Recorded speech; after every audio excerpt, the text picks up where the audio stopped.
All right. Well, I think we are live now. Let me just see how that's going. Yeah, we actually are live now. That's crazy. Hello. It only took me jerry rigging a couple of things. Let me make sure this is recording at the same time since we are also live on the other side there. Let me also check our volume. Since this is the first time we are going live. Um, Now when we go to our channel, yeah, Yep, wow, I'm on our channel. okay, I'm you not see gonna us? look at it, Yeah, yeah, but yeah. Wait, I yeah. mean, yeah, to double check the volume and everything. Pic- Okay. Oh, there we go. There we go. All right. All right. We are officially live. Oh man. Well, no music. No music. Pam, Pam, Pam. Yeah, I just needed to double check that we were Gucci. So, um, folks, I guess usually we do this pre-recorded. Usually that's how all of our videos have been. But this is something that we're going to be trying new. Mhm. Especially with the way that this is filmed vertically. Of course, those of you that want to get a version that's going to be essentially like horizontal, as we like to call it, long form, that will be coming in like clips on, well, in segments on Mhm. the long form side of YouTube, right? Because we're focusing on shorts with this vertical live stream. So a lot of our live streams would be like this as well, since YouTube's discovery kind of works funny. Now, all of what I'm saying right now won't be making it to these long form videos to begin with, but Mhm.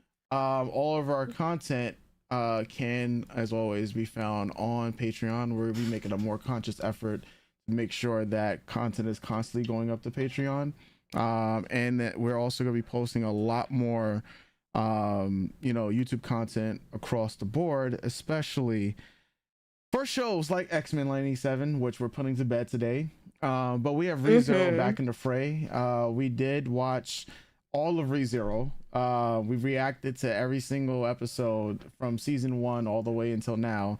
So Mhm. expect clips and shorts of ReZero to be making its way to our channel. Wow, it's 20 of you guys here. Hey. Oh. Like, yeah, expect that hey, expect that there's going to be more ReZero content coming through, as well as a lot more anime content. X-Men 97 is what we're going to be talking Hello. about first. Had we like thought about or like considered this, we probably would have had our Yap session for House of the Dragon done this way. Hi, Mhm. is it Katie or KQTYY? Hello, hello, welcome, welcome. Hi. Um, Hi. yeah, had we started I don't know yesterday? why I'm Yeah. sorry. I don't know why I'm feeling so shy. This is so weird. Yeah, I mean it's the first time we've done live streams before, but we haven't done it Yeah. in a minute. Hey, what's good? Hand E boys, YouTube, what's good? What's good?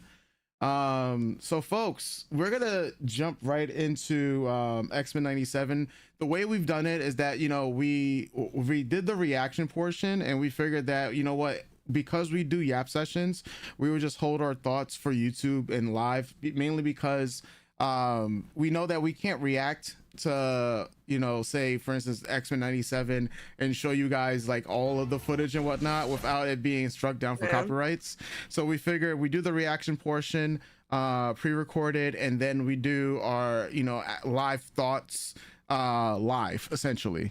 If there was a platform that we were able to just react to all the TV shows and whatnot without any repercussions, could have been Twitch, but DMCA I strikes. mean, look, but I also think eventually we'll work out watch parties with everyone. Yeah, probably But like I just think Discord. we need to yeah, Yeah. grow just a little bit more. Yeah, all our content, especially in the last year, has heavily relied on our conversations and our Yap sessions Mhm. and reviews of everything that we have up on this channel. Yeah. And this is just our style, which I really appreciate. Yeah. So yeah, like I hope you guys like it. This I don't know, like I feel a little weird. Like it is like I'm usually like Mike said, we do this right off rip after we watch an episode of something and just go right into our thoughts. Hmm. Um without an audience. So yeah, this is a first for both of us because I even think when we were doing lives, it was more Yeah. so watch parties and then, but Yeah. this is just us chit chatting Yep. Yep. about So an episode that pissed me off. yeah. So this will also be on YouTube. It'll be on Spotify eventually, as well as like Apple podcasts. So we're gonna be expanding the distribution of everything that we're doing here. With that said, let's get into YouTube mode as we make a recording Mhm. for this because it will also be hitting the YouTube airways as we mentioned. What's good, Yeah, I Power think at Man? least for Yeah. this, Yes. we should do this whole thing as a hard. It's the finale, and for everyone who has been watching the season with us and then watching our videos and commenting along, Hmm. it's not going to be fair if we do a live and they're not here, and then we just blank them.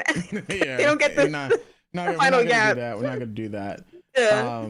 But all right, folks. So let me make a new recording real quick, and then let's get Take me to the sauna.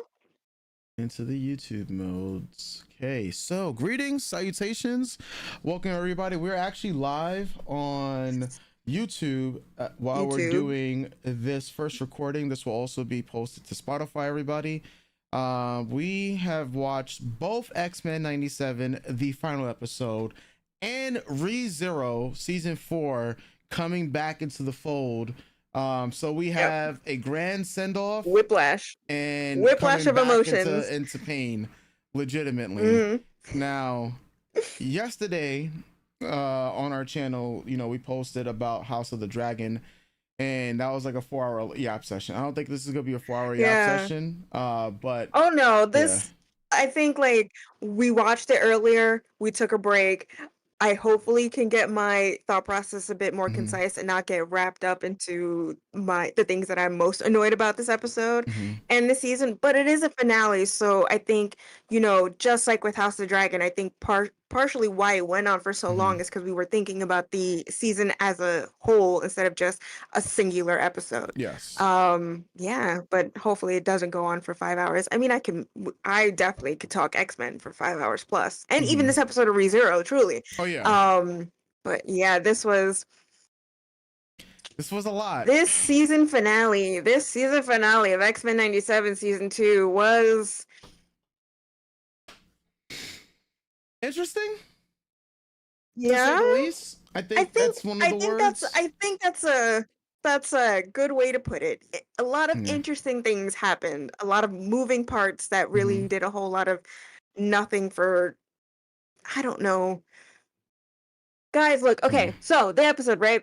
Yeah, let's start off So at the we very open, beginning. yeah, Yeah. yeah. The very beginning where we recap the entire season, a Yes. very, very extended recap that felt like it was going on Hmm. forever for a 29-minute episode where we clocked at 2.5 minutes of recap and then a minute Yes. of opening. Yes, about a minute of the actual opening. So if you go, all right, so if we start from the very beginning, right? There X-Men Mhm. 97 has recaps that play before every episode, right? And they're usually pretty short, right? For the most part. This recap decided that we were going to recap not only stuff from, I guess, well, just everything from this season essentially, right? And including the majority of the stuff that happened in the previous episode, as if we didn't really just see what happened in the previous We episode. didn't just watch it. Like Yeah. it's just I think it's so bad to start out a season and like a finale in a way that's extremely annoying. It's the problem that I have, and it's a running joke for us and the stuff that we watch. It's the My Hero Academia problem, Hmm. where it's a 22-minute episode and 15 minutes is the last four scenes of the previous episode, and then 2 minutes of the opening and then new product. This Hmm. is what's happening here. All this stuff just happened, but I think the reason why it annoyed me the most is because the first four episodes are about Apocalypse. Then we get to the middle where we completely ignore Apocalypse to Hmm. then have last week's episode, to get us back to the apocalypse track, and now we're here. Yeah. So I think they wanted us to be like, remember the beginning of the season, even though we shoved 3 episodes at you in the first week. Mhm. Not enough time has passed for this recap to be this long. Yeah, essentially. Especially because the recap, a minute of it was focused on the previous episode, which you would already have the knowledge of coming into this week. And I mean, this is something that like fits for a lot of TV, like when it's on TV, but because we're streaming right now, it's pretty much a lot of hand holding, i.e. what we got on Yeah, screen right now. you're right. Rogue It's also holding it's Game also of one of those Fan. things when I think about, especially having, I think we're what, 2 hours after watching it, an hour after we watched the About two episode. hours. Yeah. Looking at the overall product, this feels like a cover up for just how lackluster the actual episode was. Mm-hmm. Like, we have to fill time because of the content that we're actually putting out isn't really worthwhile. So it's like a walk down memory lane, even though we were just there yesterday. Yeah. So yeah, Yeah, and that's one of yeah, I think that's one of the major things when it comes to this particular opening, right?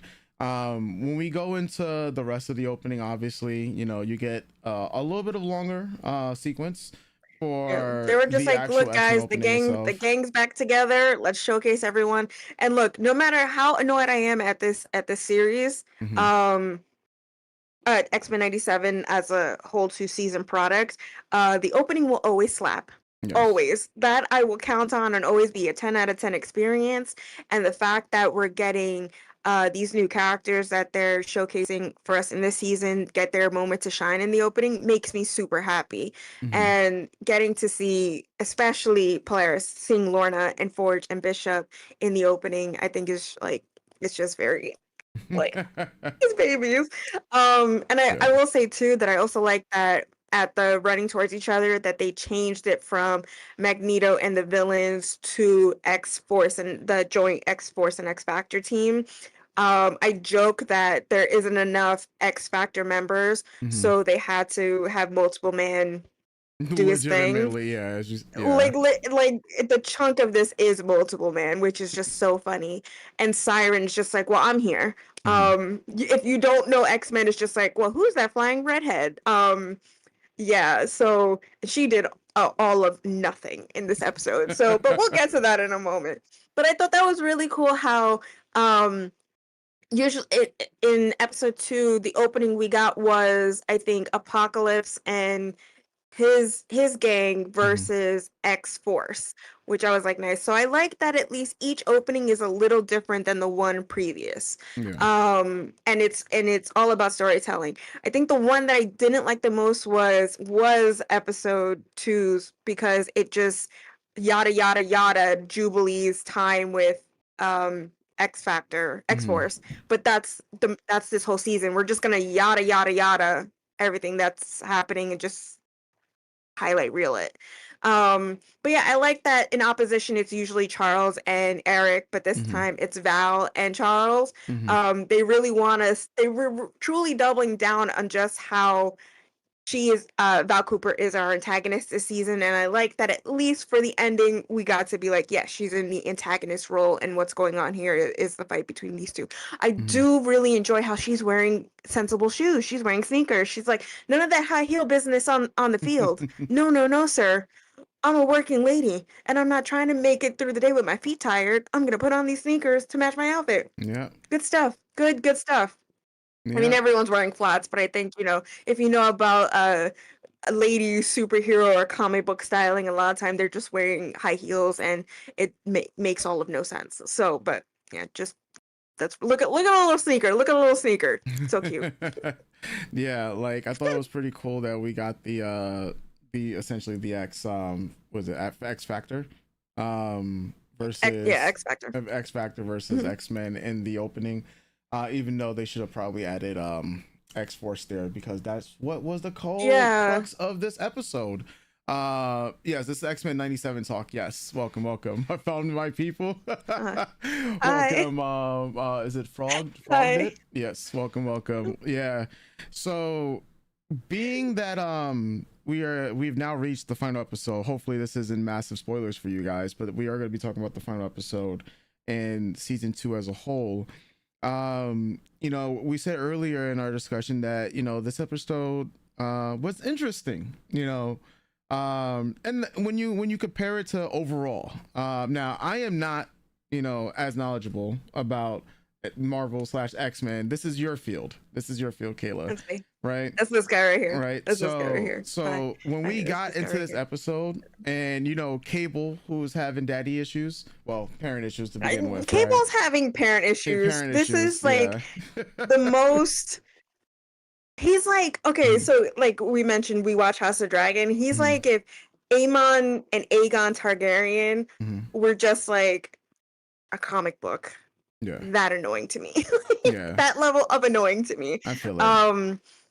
Yeah, he's so petulant and just like, I got a job to do, not mom and dad. You guys don't get it. And it's just like, okay, son, okay. Like, he rivals for me Superboy in Young Justice. Like, okay, we get it, Edgelord. Chill the fuck out, calm down. Your life ain't that hard. I mean, look, his life is hard. His life is hard. Like Bishop likes to remind us the entire season, their life is hard. It's a joke, right? They have lived through the struggle. They lived through the struggle. But you are here now where it's still a struggle for mutants, honestly, truly. It's just super struggle, as we saw last season, for mutants.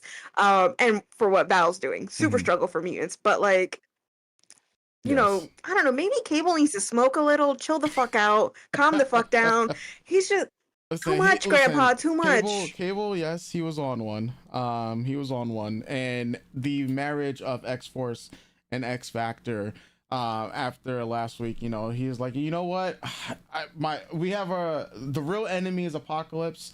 I have a mission and I'm going to achieve this mission at all costs. So it fits right in line that he's gonna join up with Val Cooper, because he is an ends justify the means type of guy. Justify the means. And so he's like, this man Gambit, he gotta die.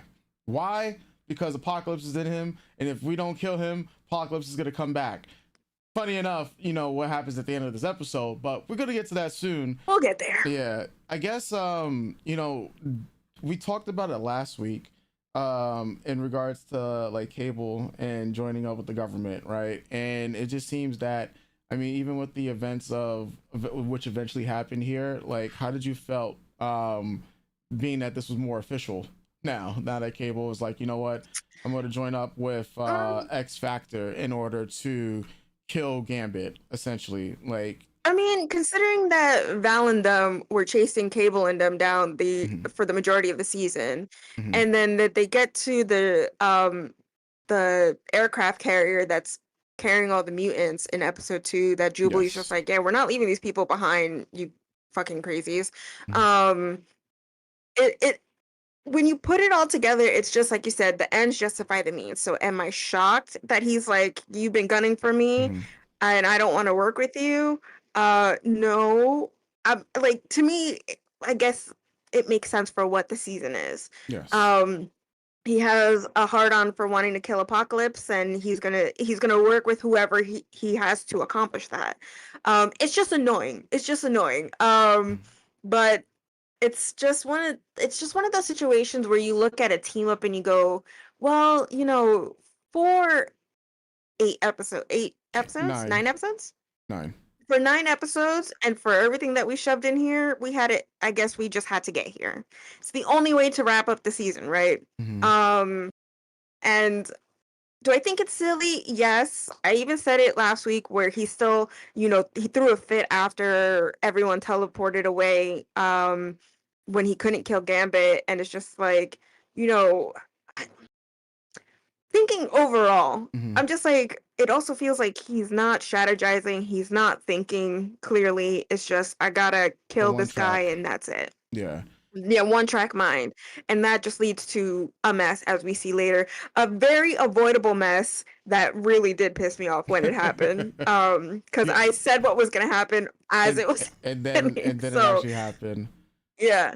But yeah, it's not out of the realm. I think the only thing that upset me, not upset me, that I would have liked, is, like I mentioned last week, if Alex and and Nate Cable had Mm-hmm. a little, hey nephew, hey Mm-hmm. uncle. Well, or I guess wow, I guess you are my nephew. Mm-hmm. One track mind, like They didn't kind of bullshit. interact, And right? Much at all. no, they No. didn't much at all. So, I think for me, I would have just liked to have seen that, considering that all the family drama that we got for Mm-hmm. Madeline, for Jean, and for Scott in season one.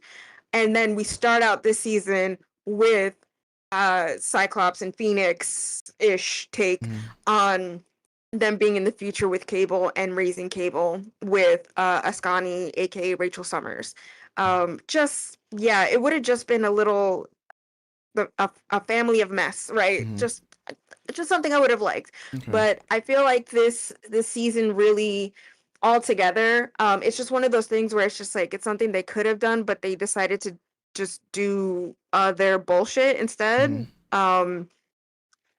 Just kind of in my head, one of those situations where if it had happened, might have made him working with X Factor a Mm-hmm. little bit more fun. Okay. Even though I don't like it, it would have Yeah. been a little bit more Yeah. fun. Right.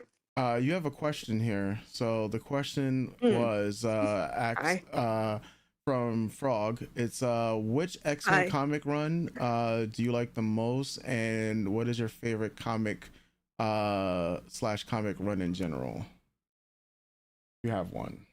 Uh, Honestly, favorite comic run is the Krakoa era. I talked about that last season. Mhm. The Krakoa era got me back into reading comics altogether. I used to work at a famous comic book store, and after I left there, and I wasn't, able Mhm. to read comics for free on my lunch break and such, and comic books just kept getting expensive. I mean, I still buy things, Mhm. but I'm not as I'm not, and I wasn't as fevered of a reader as I Mhm. was when I was at my time there working.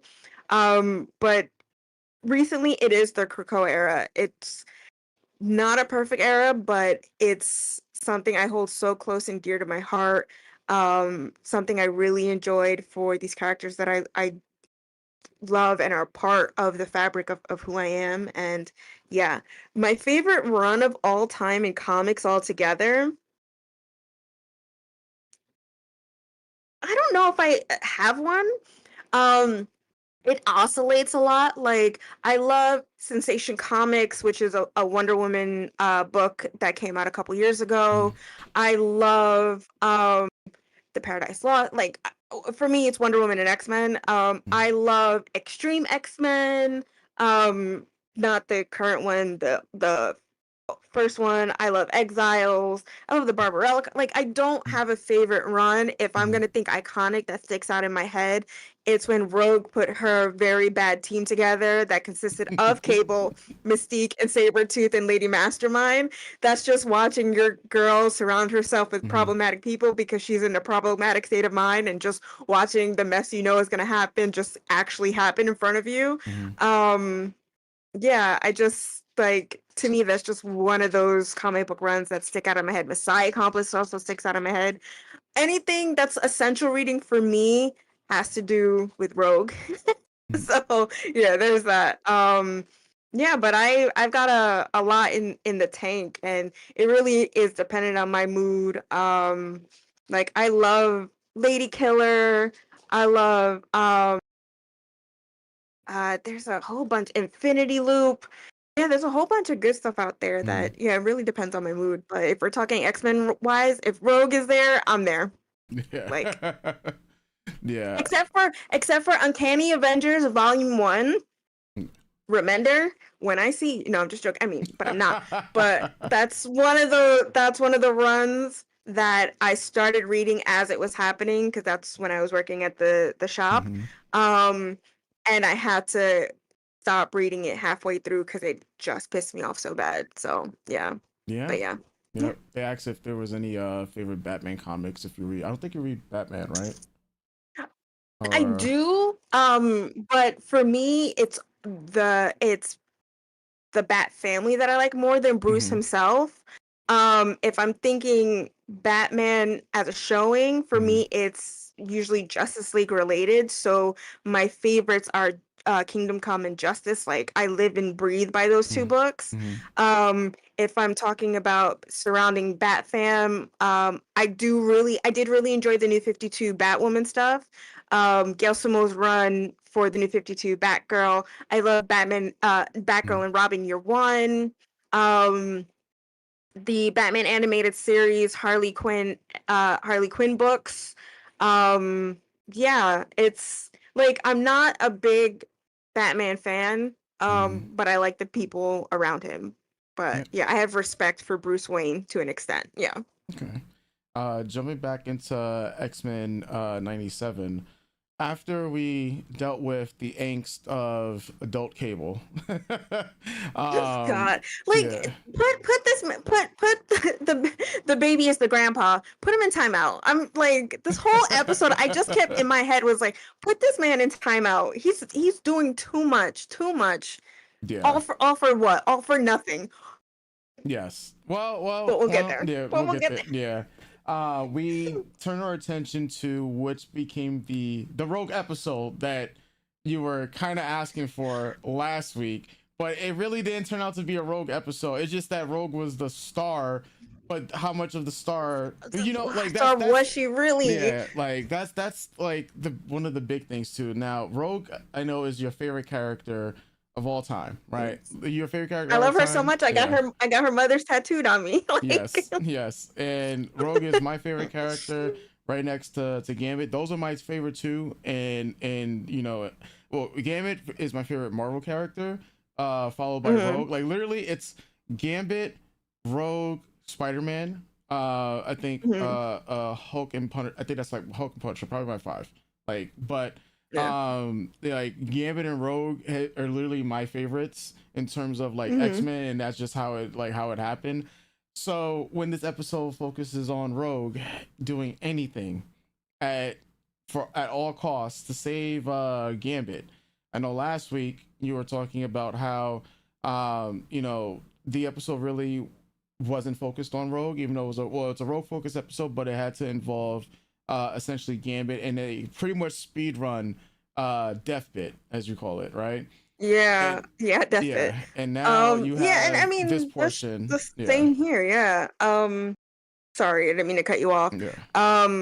Yeah, but last week, yeah, my issue was that we sped run the Deathpick art, but that's what we're doing Mm-hmm. this entire season. Speed running everything because we don't have the like I kept saying last week, there isn't enough time and we need more time. Mm-hmm. We don't have time for this, but we need more time for this. Yes.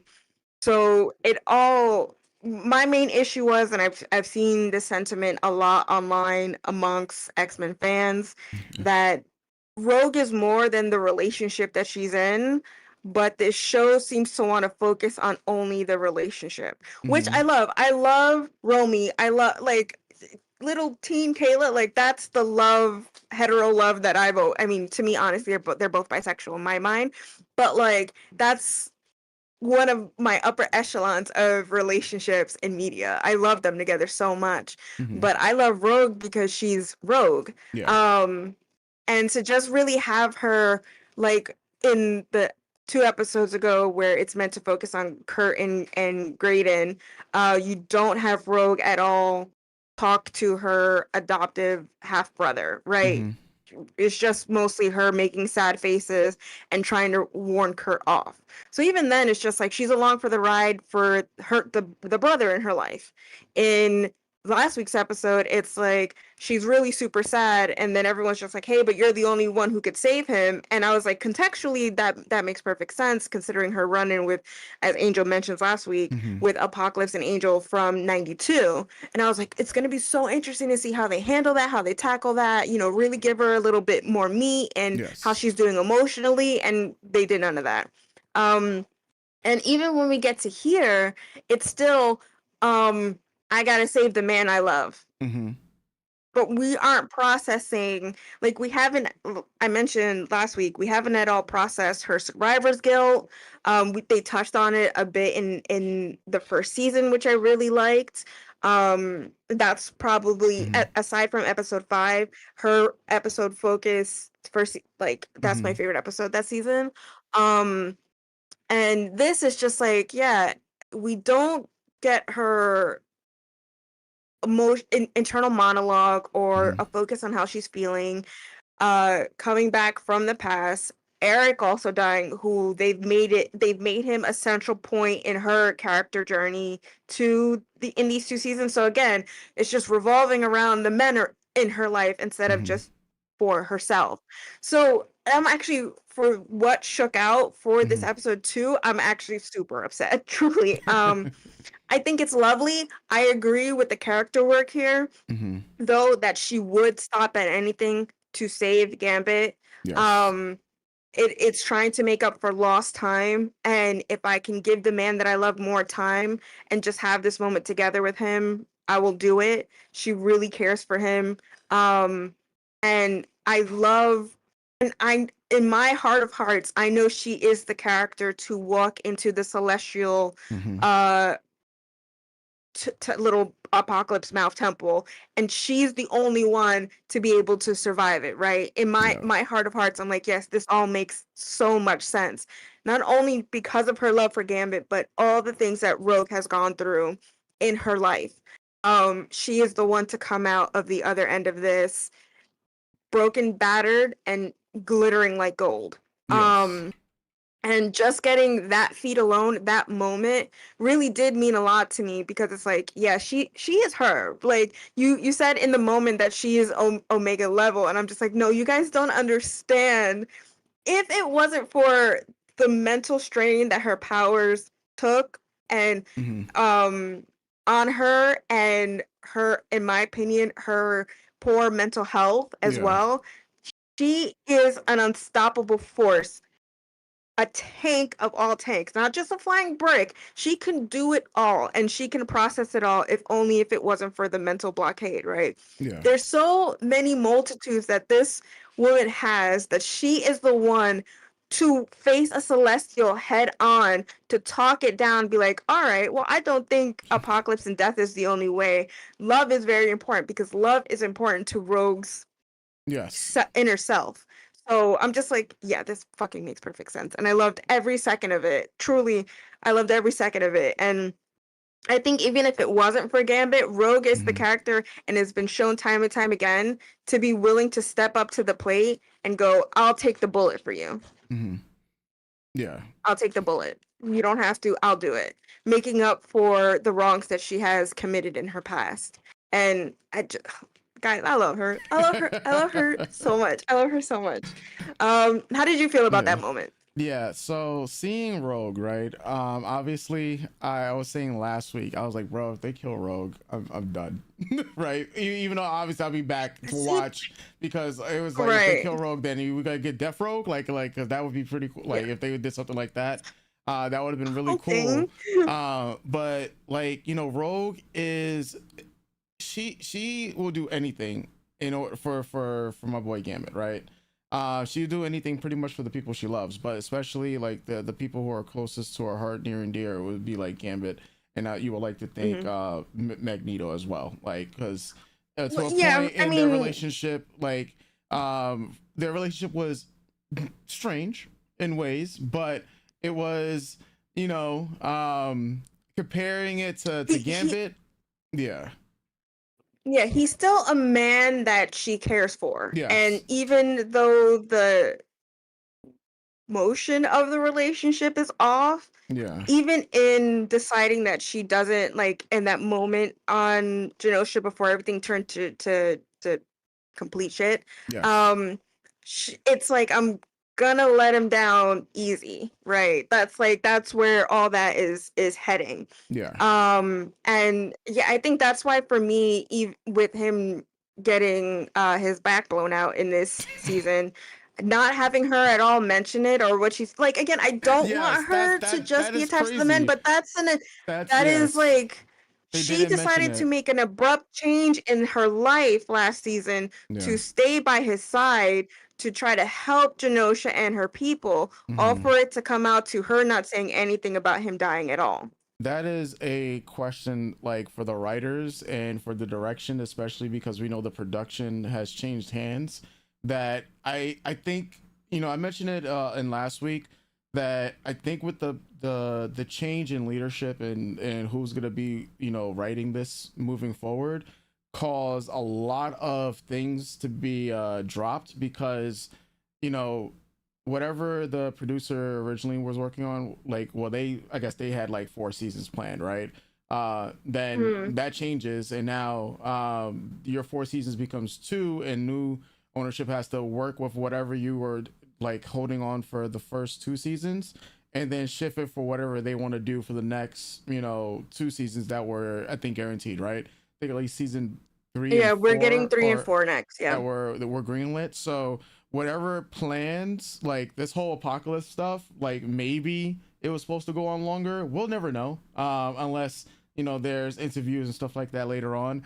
But I do think, like, in a lot of the speed running that was going on, in characters that had like a lot of unresolved plots, like some of the issues that we were having beforehand, I think that definitely got lost in the shuffle, because it's very strange Mm. that, you know, Magneto gets, you know, his back blown out. Rogue doesn't talk about, oh yeah, you know, like, because Rogue is sad for Gambit, right? But even as we jump to the present, it's nothing. Like, as far as it seems, this man didn't really exist, right?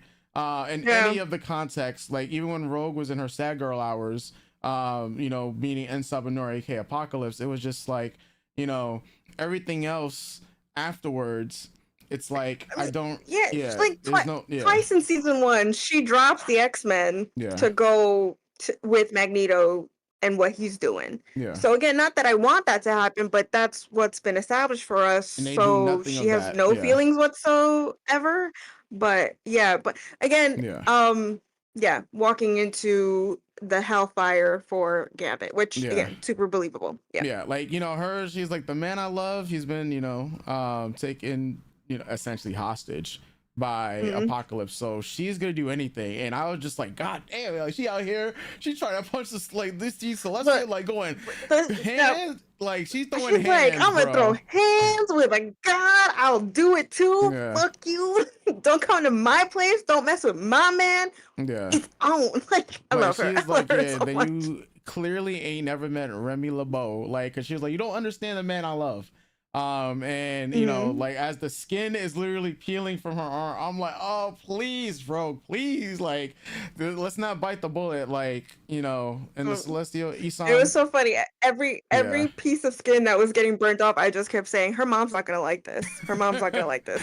yeah, Rogue is her mom's favorite child. And yeah, even though it is a toxic mother-daughter relationship, Mystique will make it everyone's problem if Rogue gets hurt. yeah. So, Well, she but was hurt a all for lot. whatever happened later on. Yeah. Yeah, well, she was hurt a lot, but I love the whole sequence, and I think what came out of it, what I was like, yo, Celestial Rogue, like, what is going? Is this something that happens in the Pretty cool. comics as well? Pretty cool. Like Pretty around, cool. yeah, Uh, for for Celestial Rogue, no, there are what ifs, mm-hmm, and such like that. But from scratching my brain, um, and the fucking sorry guys, I'm yeah, cursing a lot. For the cavernous library that I have in there of yeah, information of a whole bunch of stuff, as of right now, I don't remember. But yeah, I think this is definitely one of those what if situations. She got the yeah. cape and everything. Yo, because the fit, I was here for it. Like, I love the This fit. Tron Rogue. Yes, like, I'm here for it. She looks amazing. I'm like, yo, she has to be, like, if she wasn't Omega, treated as Omega before, Mhm. she definitely Omega now, because of like what she did to Apocalypse, obviously, right? Mhm. Which we're Mhm. gonna get into pretty soon. But like, I love Yeah. how, like, and that's what I think makes this episode kind of sad too. For Mm. this grand moment, and maybe it's supposed to just show how, like, the difference in power levels, but like, damn, like, this man was treated as your overarching big bad. And yes, I, like, we know right now she's broken, right? Well, she's always been broken, but right now she Mhm. especially is broken, right? In terms of the power scale and stuff like that. But, you know, I guess, you know, like, transitioning from Rogue, we might as well tackle the other guys. essentially. The big There are fight. other guys in this episode, Yeah, right? like the The other. big fight that wasn't even that big of a fight. That was a whole lot of nothing. Yeah, because that God, I like thought the last week's action. fight Yeah. sequence was bad. This I was actually like not. this. I actually like the fight sequence, but the thing is, it lasted the entire episode.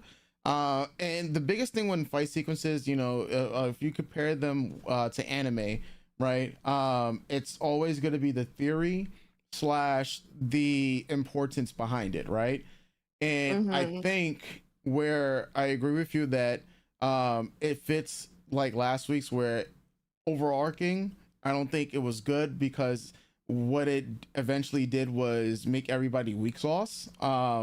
Especially like Yeah, Polaris, like amounts to a yeah, whole lot of nothing. Mm-hmm. yes, because like if the even with the fight sequence, just so we get into it, like it's gonna be Apocalypse. Well, first it's X-Men versus X-Force and X Factor, right? Which I think that portion of it was cool, and I think even all the sequences, all the animations and stuff like that, I thought that was cool because I clearly saw a bigger budget slash a bigger choreography for this than all the other fights, Mm-hmm. and also season Mm-hmm. one, which I'm like, all right, this is cool. I think I like the Nightcrawler versus what's this guy's name again?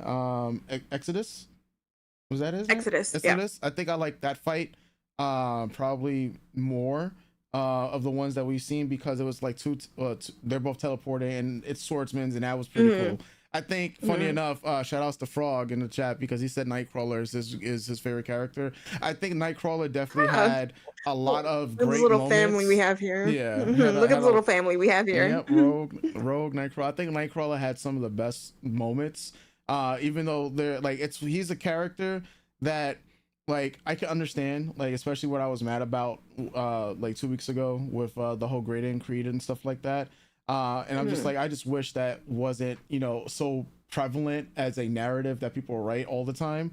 But it's still Nightcrawler, and it's, a man of faith that finally had his faith completely shattered by a brother, essentially. And Well, I wouldn't say not, shattered. I would say just tested, but I yeah, really still feel like it. yeah. I don't know. Like to think about everything that's happened up to this Mm-hmm. point, I feel like a lot of it amounted to a whole lot of nothing. Well, But we'll get to the yeah. ending. We'll get Yeah, and I think that's where this battle was. Like, I think the battle cool to look at, right? And but I think it's one of those issues what I was saying in previous weeks, where it's great for clips. It is great for reaction videos. It's great to get people talking online because it's a lot of, all right, look at the pretty colors and whatnot. But when you peel back the actual context of what the battle accomplished, it pushed, a scenario which could have happened any other, like in another position where Cable is going to quote unquote kill Gambit, right? I think getting to that point essentially was what that entire battle was going to be for. So it kind of just makes it look like, when you think about it, when you peel it back, that's where I'm looking at the theory behind the actual battle. Is just like, it just seems kind of bad. When you get to the point of Gambit just being taken out point blank by the gun, and you get all these other fireworks, you get all these other displays of powers and whatnot, and it's not like a power struggle to where like I think I would have believed more something if Gambit tried to protect somebody and he got shot in the process. But like just being caught, it wasn't like he was even caught off guard. It's like man's just like straight in front of you, and I don't know the power scaling when it comes to Cable versus Gambit, but I would bet that Cable is stronger. Just cause of family histories and just the way that they would scale his telepath powers versus Gambit's abilities. So I mean, I can believe that Cable can beat Gambit in this version of Cable at least. But damn, like when we get to that entire battle, just get to this point where you get Nathan versus like Nathan there, like Jean, not tapping into any of her abilities. Cyclops not tapping, like nobody went as hard as they could have because everyone's not really trying to kill each other. But at the same time, if you want to protect like Gambit and you're trying to protect the situation, You could play a little harder. You could be a little rougher. I mean, like, listen, man. Sometimes you gotta put I'm not a parent, but you know, Jean. Well, it's not really her kid, but Scott. Listen, bro. You gotta put the dad boots on, and might have to put the dad beats on at that point in This time. is spanking. Yeah, because this man snatched your chain, took your glasses, and chucked them shits, and had you squealing out here. So I look at it like that. I'm just like, damn. You know, there was a lot of missed opportunities, even though they try to showcase a lot of the X-Men versus X-Force, and it just seems that right now, like X-Force, not X-Force, well, X-Force and X-Factor were just getting bitched out by the X-Men. And a lot But it of, also yeah. seemed like the inverse was happening too. Like this was a no sum deal. Yeah, I think, Like I said, yeah. a whole lot of nothing, which is fine Hmm. because it goes to show that these people shouldn't be fighting each other to begin with, Yeah, they right? shouldn't. They're like, why are you girls fighting? Everyone calm down. Whole house mad, for no Yeah. reason, essentially. But yeah, just watching it, I think like the moment that I think sums up this interaction is Yeah. Strong Guy and Bishop, and Strong Guy going, us just hitting each other isn't gonna do anything. That's what this whole thing was. Us hitting Yeah. each other isn't gonna do anything, but put us all in a room so that that ending can happen, right? Yeah. Um, so like even thinking of Nate versus Scott and Jean, um, just I don't know what this season's problem was, but we have a let's nerf all the women issue. Um, that's really crazy. Um, Jean just not tapping into anything at all, and it's just like if I like that they were just like, hey, we can talk it out every step of the way. But Hmm. again, no one's putting boots to ass. Not even Wolverine is putting boots to nobody is putting boots to ass in this episode. Yeah. And then watching multiple man get up on like that Strong Guy, multiple man, Hmm. and Rain, Wolfsbane, getting and Siren, who did all of Yeah, nothing. the siren. Yeah, it's funny because you was like wondering if Siren was gonna talk, and I was like, "Hey, she's talking. No, that's Like, just is her she gonna talk? powers." She does not talk. The simple fact that they got the one up on Polaris to Hmm. overwhelm her, and they're all wearing metal belts. So still am so confused why Yeah, the she didn't Polaris part. magnetize Yes, that didn't. Yeah, you're right. why she didn't magnetize their belts away. The Havoc and Jubilee thing is cute, I I like. guess. Yeah, Um, bro. She threw a Rasen Shuriken, and I like. right. I've been saying that, yo, we have mini Naruto here for like with a lot of her Yeah, moves, so she that's why I is. was just like, yo, Yes. my man's. But it's Yeah. like that though, where it's just like this move is cool, this scene is cool, but it all amounts to a whole lot of nothing. Hmm. But yeah, like even like it would have been fun if they had Cable and Alex go against Scott and Jean, make it a true family That mess. would have, yeah, Um, I would have liked that too.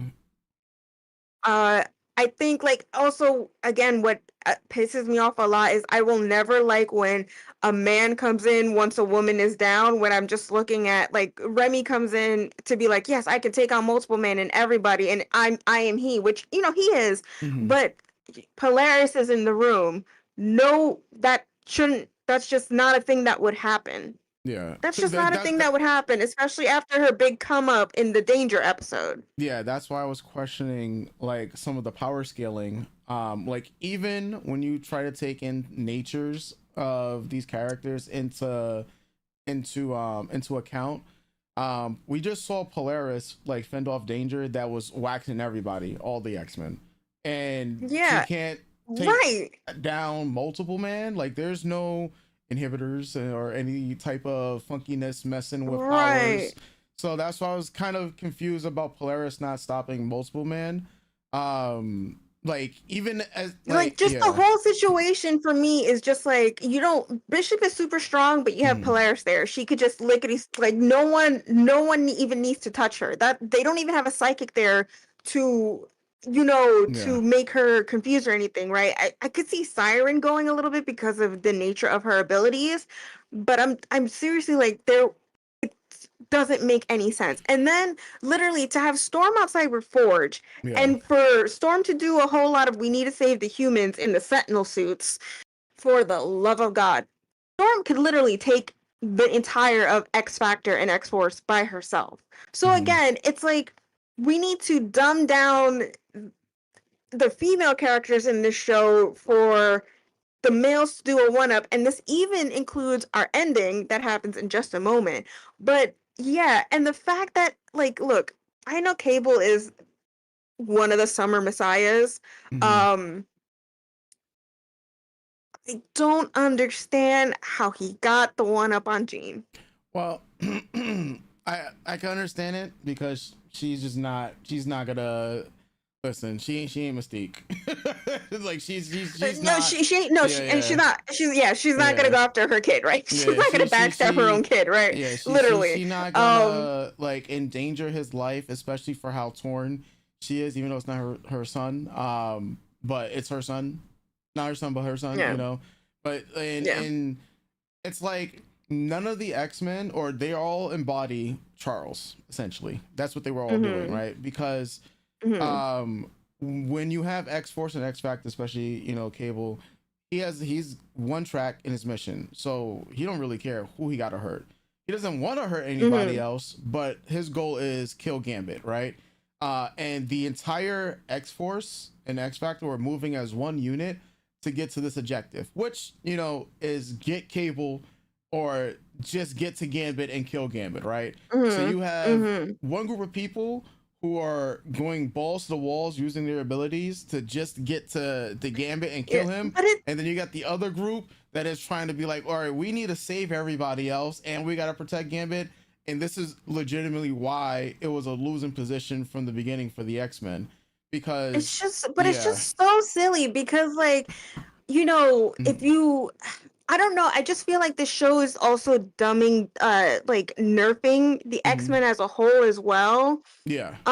as a team, because this isn't the first time in the season that they got their asses whooped. Yeah, it's not the So first I'm time. just like, Yeah. I mean, for the, they got smoked and we by have Nightcrawler Omega, like right, last and episode. there Yeah. are Omega level mutants on there. That's why I'm just like, even, and I know that you can't have a fight sequence happen with, like, I don't know, just team, you, if you got, okay, my issue is you have Mhm. all these powerful mutants, make it fucking work. There's no need to nerf them. There's no Yeah. need for the shenanery because it just doesn't make sense. It doesn't make sense in context of the story from what you showed us so far, and it Mhm. doesn't just make sense in context of their powers.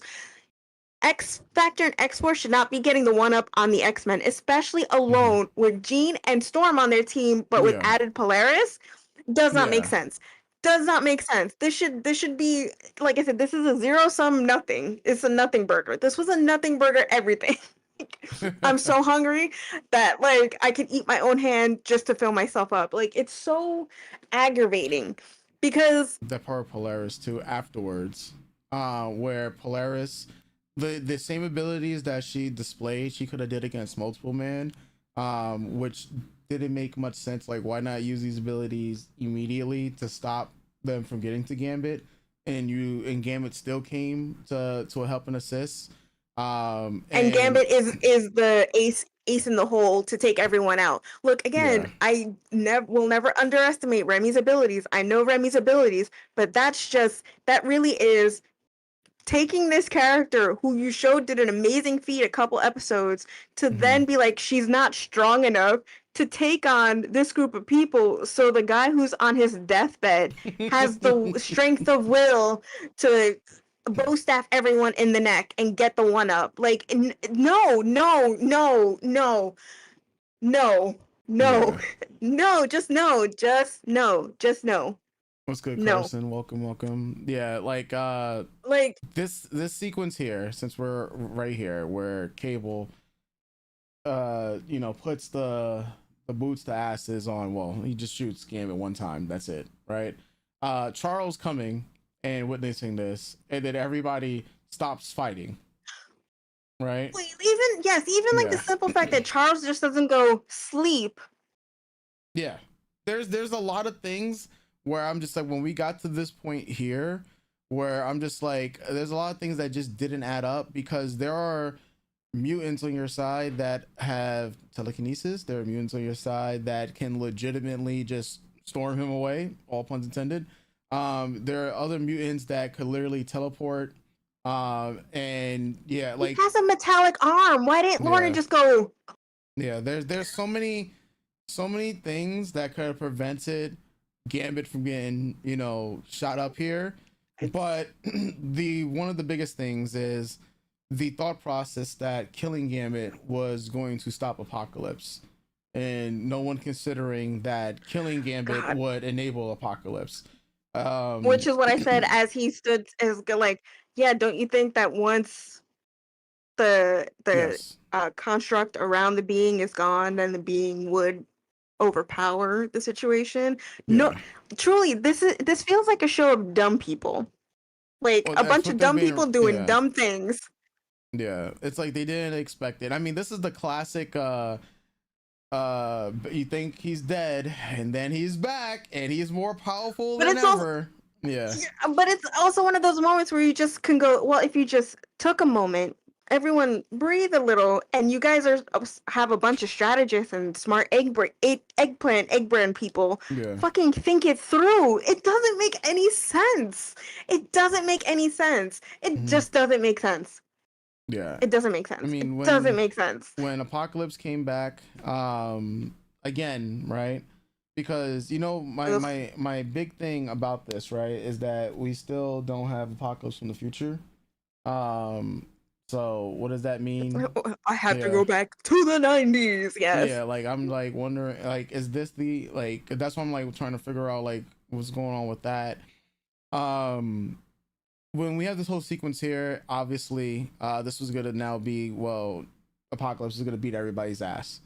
You've already shown each other that you're not gonna. No, there's no gloves off, right? For technically for X Force and X Factor against the X Men, because Val Cooper is just like, yeah, you gotta get the job done. And Cable's like, look, I was brought here to take out Apocalypse, and so now you're going to help me take out Apocalypse so I can complete the prophecy and fulfill my destiny. And I fulfilled my destiny, and now my destiny is like, fuck you, because you just fell into you activated my trap card. So we're playing Yu-Gi-Oh, Yes.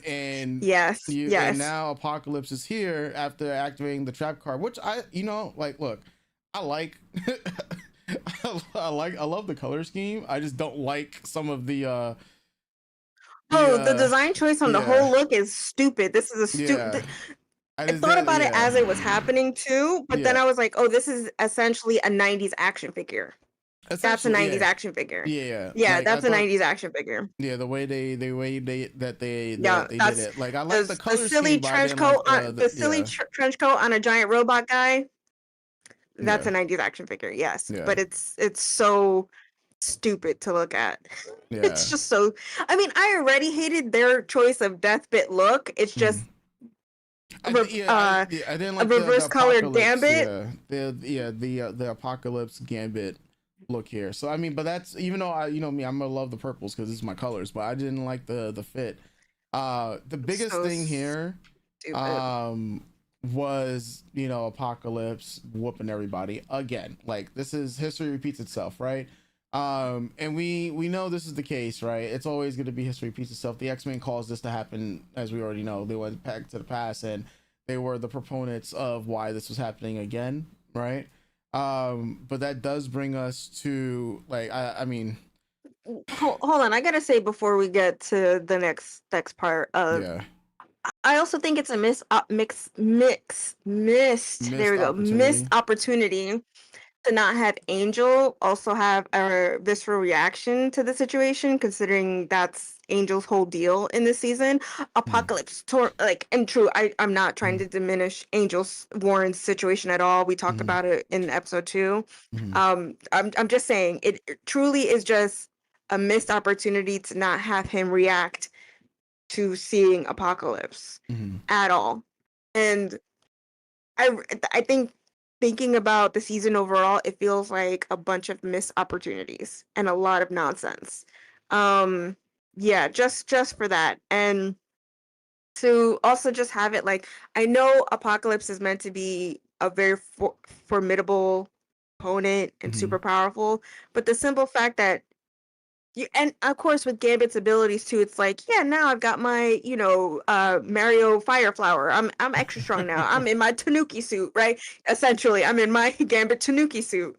Um, but to just again, you have Storm, who's also not there, and as I said in this season, who has no reaction to Gambit dying at all. Yeah. Gambit, who is super close to her and important in her life, have her not there.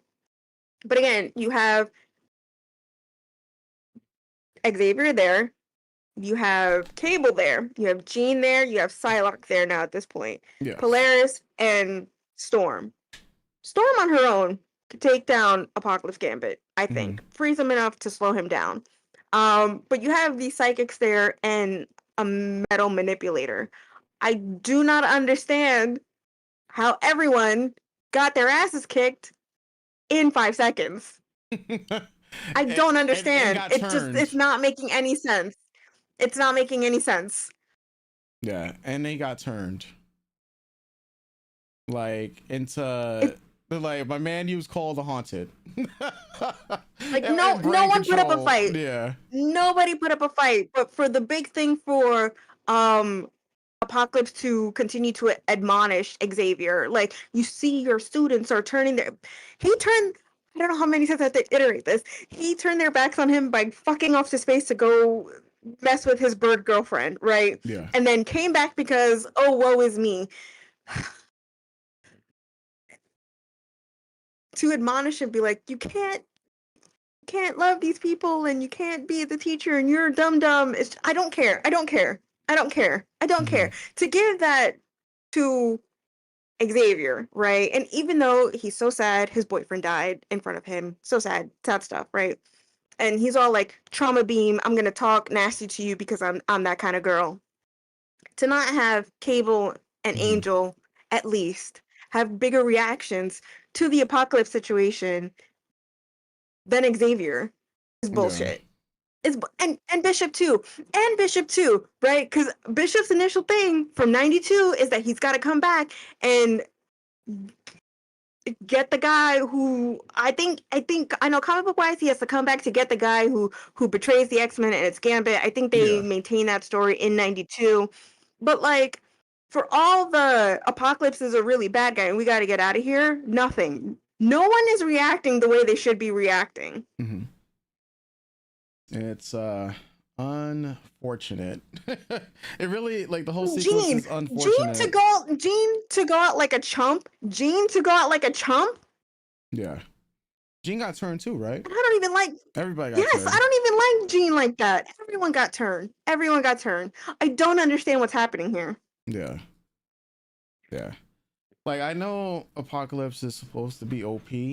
I just didn't think that my bands would be soloing everybody so easily at this point, and then turning everybody on Charles, and then we need the Deus Ex Machina, which is Baby Girl. So we knew Rogue was going to be, which don't like that she had to come in the last minute instead of coming in right before Cable shot him and still had it maybe Cable shoot. No actual fighting of importance happened here at the end of all this, by the way. Yeah, because to have her come in at that moment to save Charles, I guess. Sure, why not? I mean, to save Remy too, of course, because that's why she did the transformation. You gotta save Bay, you know. But the simple fact that Apocalypse just stands there, like I hate that thing in any show or movie where the villain stops doing villainous shit because someone's talking to them. No, just have them jump Xavier. Let Xavier get a taste of his own medicine. I don't understand. I truly don't understand why he was just like, who? Like, it makes no sense to me. It makes no sense to me. Rogue like EMP this field and whatnot, because he just like, okay, she the field. I mean, she did that. She knocked them all out. But it's when Xavier's like, yeah, your mom hated you. You're trash. Your mama don't love you in that like little moment, and like just chop him. Just chop him in the neck. Apocalypse. I don't understand why you letting this man talk. But anyway, I don't think I've seen a villain in most likely almost any media that just continues on. I think every villain, when you think about it, right? Every villain in a series, TV show, even TV show, anime, before, and this is why I respect, series that just are unconventional, because like attacking Mm-hmm. Sailor Moon when she's transforming, oh, that's disrespectful. You're not supposed to do that. Mm-hmm. Attack Goku when he's transforming. Like Charles is like literally, why is the villain when the good guy is about to do their powerful transformation? Why is the villain not like, all right, bang bang pew pew? Couldn't be me. Yeah. Couldn't be me. I mean, I understand the Sailor Moon thing because when I think Mm-hmm. about it too, it's the graphic of them transforming is Mm-hmm. just for the audience. I think it's essentially to remember that the transformation probably just happens in an instant. But like something like this where they're just chit-chatting, I'm just like it doesn't make sense to just let this asshole talk. Like it just doesn't. It just Mm-hmm. doesn't. I mean, it only makes sense because you want Rogue to make her big entrance and to knock everyone out. But for them Well, to have that Apocalypse wants him happen, to suffer. That's the other thing. Apocalypse wants Charles to suffer. yeah. And so I it's about gotta to be Bang You Bros said my on mama didn't love Charles. me? Guess Yeah. what? She said my mom didn't love me? Well, guess what? Fuck Yeah. you. Like he, um, your mom didn't love you either. No, but to have Rogue just like pop in and it just goes to her, like no fight happens with her and Apocalypse Remy. None at all. None at all. that's the most unfortunate part of it all. Like I like the fact that, I mean, like, it's like she came down looking, good as fuck, and like and everything, aura farming and whatnot. But I was expecting at least an exchange of hands, and we literally just got her packing this man up. I'm just like, all right.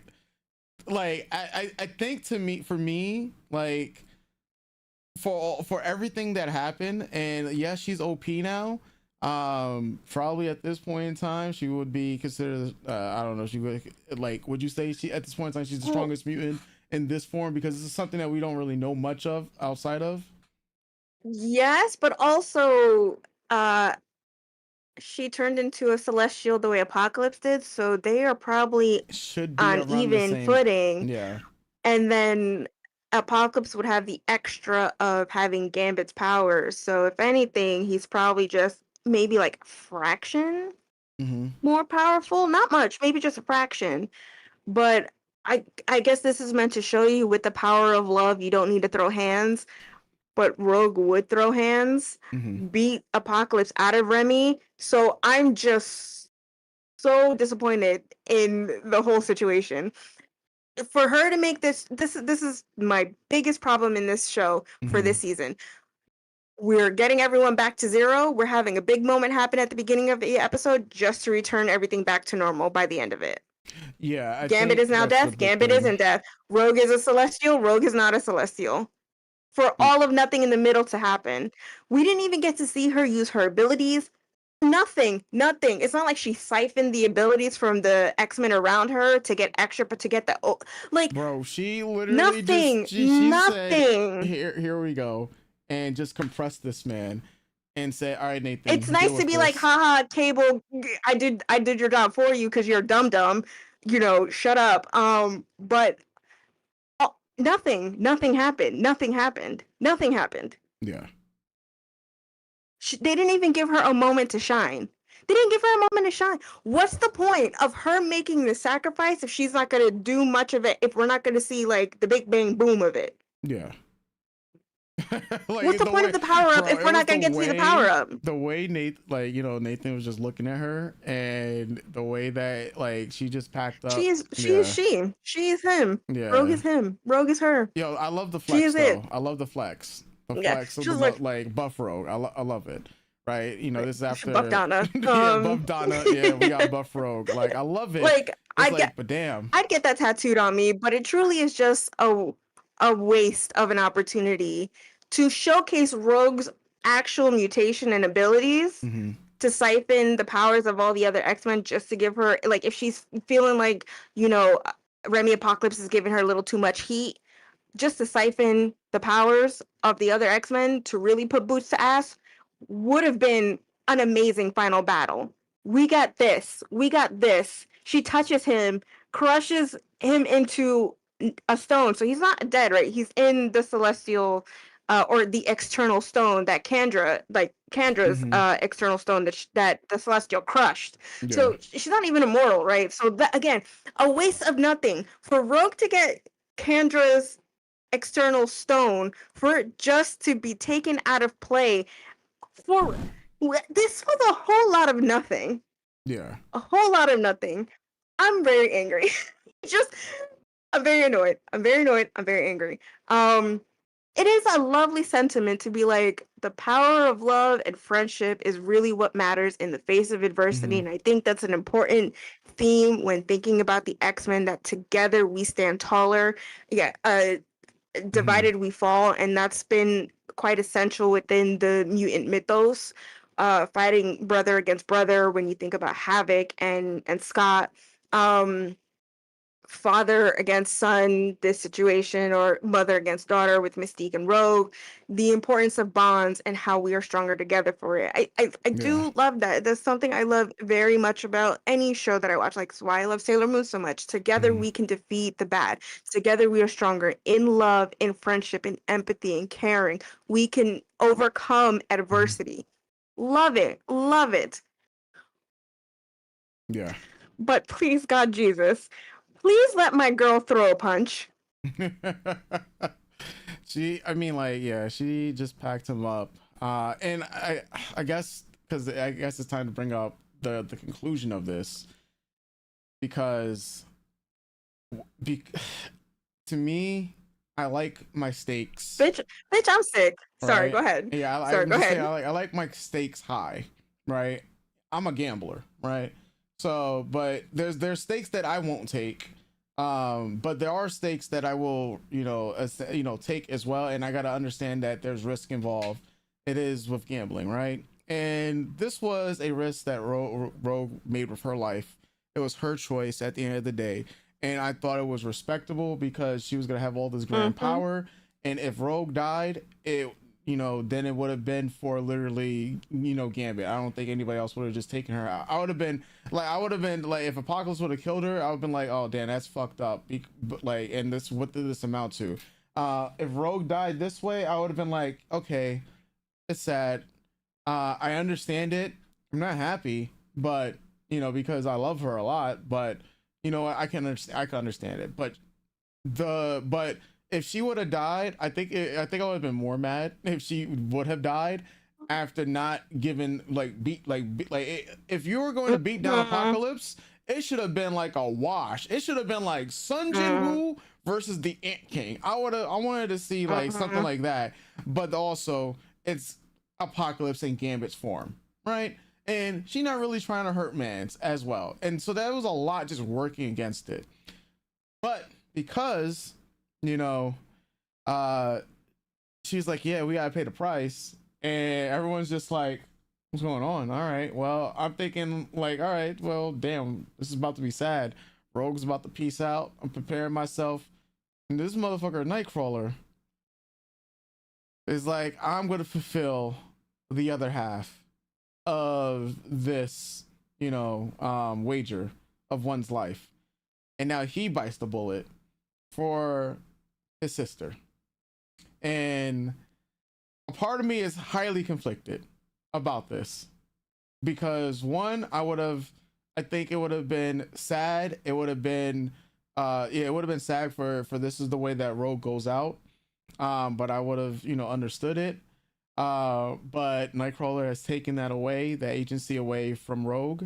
What does this mean? I mean, it's not that Nightcrawler is by no means I'm saying Nightcrawler was a throwaway, because to me he was one of the standouts this season. But I'm conflicted on him dying for this particularly, and then also thinking Mm-hmm. about like, I mean, obviously, we have the ending with Mystique, being revealed. So it's like, what does this mean for if Mystique? I mean, would Mystique care? You know, I mean, like I yeah. said, Rogue's her favorite, so like she Chuck she Mans, she'll care, yeah, but she'll care, yeah, right? like And can I truly believe that Nightcrawler is going to be dead? I would believe that Rogue would have been I mean, dead. it's the X-Men. But Yeah, it's the everybody X-Men. No comes one back. stays dead, but I Yeah. think I would have. Yeah. Yeah, Yeah. but yeah, sorry, go ahead. Yeah, I would have believed that Rogue would have been dead for a while, right? Because she made this grand sacrifice, and Gambit would have been in more sad boy hours. But it would have been, I think it would have been fair. It would have hit. There would be people are gonna be sad that, don't get me wrong, people are gonna be sad that Nightcrawler is dead, right? Obviously, but I think people would have been more sad and it would have had more impact had people figured out what was the price that Rogue had to pay in order for this, and Cable would have been looking at himself, sideways. Everybody would have been looking at themselves sideways, and I think we would have had a better story going into season 3 with Rogue dead and then Mystique coming back. But it's Kurt that's dead, and I don't think it's as strong as Rogue being dead, and I'm just trying to justify in my mind like a why, like, do we get rid of the voice actor for next season for Nightcrawler, for Kurt? I don't know. Like, I was like scratching my head, and I'm just like, I don't know about this. Like, yeah, I personally don't like it. Like, I really was like, the fan of me, like, all right, you kill Rogue, all right, I understand it, I can live with this. We've seen X-Men come back and forth, and I think I would have been hyped. Like, I was like, yeah, maybe you get Death Rogue, because Death Rogue. what are we doing with Future Apocalypse? Or is this man supposed to be Future Apocalypse? That's why I'm confused about that. It's so unclear. It's still so unclear. Yes. Yeah, so that's why I'm like so confused about the apocalypse that we are dealing with. If the apocalypse we're dealing with was the one from the future, that was like, I need to go to the 90s, or is it or like, what apocalypse is this, right? And that portion was unclear. So if Apocalypse is just done and cooked, okay, sure. But if he isn't, then I think we could have, like, this man just keeps coming back and having being an overarching villain. But I am severely, like, big question mark, why on the Kirk stuff. Yeah, I don't know how you feel about it, but I can say I'll probably tell you don't like it either, but probably for different reasons. So let it rip. Bitch, I'm sick. Yeah. So I think truly it's a double-edged sword with the setup that they had for Rogue. You Yeah. don't want a female character sacrificing themselves for a man, regardless of Yeah. the situation. It does teeter along the line of fridging, because then it would have turned around to Gambit needing to figure out how to get Rogue back and his Yeah. feelings. And I 100% am certain that they would have really fleshed out his character and him dealing with her death and the fact that she sacrificed himself in season 3 if that had happened, right? But that didn't happen. I do think it is really dumb. Like, again, we are back to zero. We're back to zero. Yeah. Kurt wasn't really a player in 92. They tried to highlight him more for 97, which I appreciate because I love Nightcrawler as well. The Adler Darkholme family is my favorite family in comics, and I could do a whole TED talk on their whole thing. I love Kurt, and I love that they really tried to establish too that even though we didn't get much of them in 92, that they are committed to being a brother and a sister and to being each other's family. But again, because we don't have a lot of episodes focusing on them, and even when we got an episode with their half brother, she did all of nothing. Yeah. We didn't get a buildup. We didn't get connection. We didn't get them spending time together, them discussing much of anything. It's small moments here and there, but this is what happens when you start inflating the cast and then doing 20 stories for a 9-episode season. Yep. We lose character development, we lose time, we lose arcs. And then it all just feels empty, and for like, truly, I feel nothing. I feel annoyed and agitated, but I don't feel sad that Kurt is dead, which sucks because I should. It would Rogue dying, but of course, because she's my favorite character. Yeah. And I don't want to see her go out like that, but she made the choice to do that. Yeah.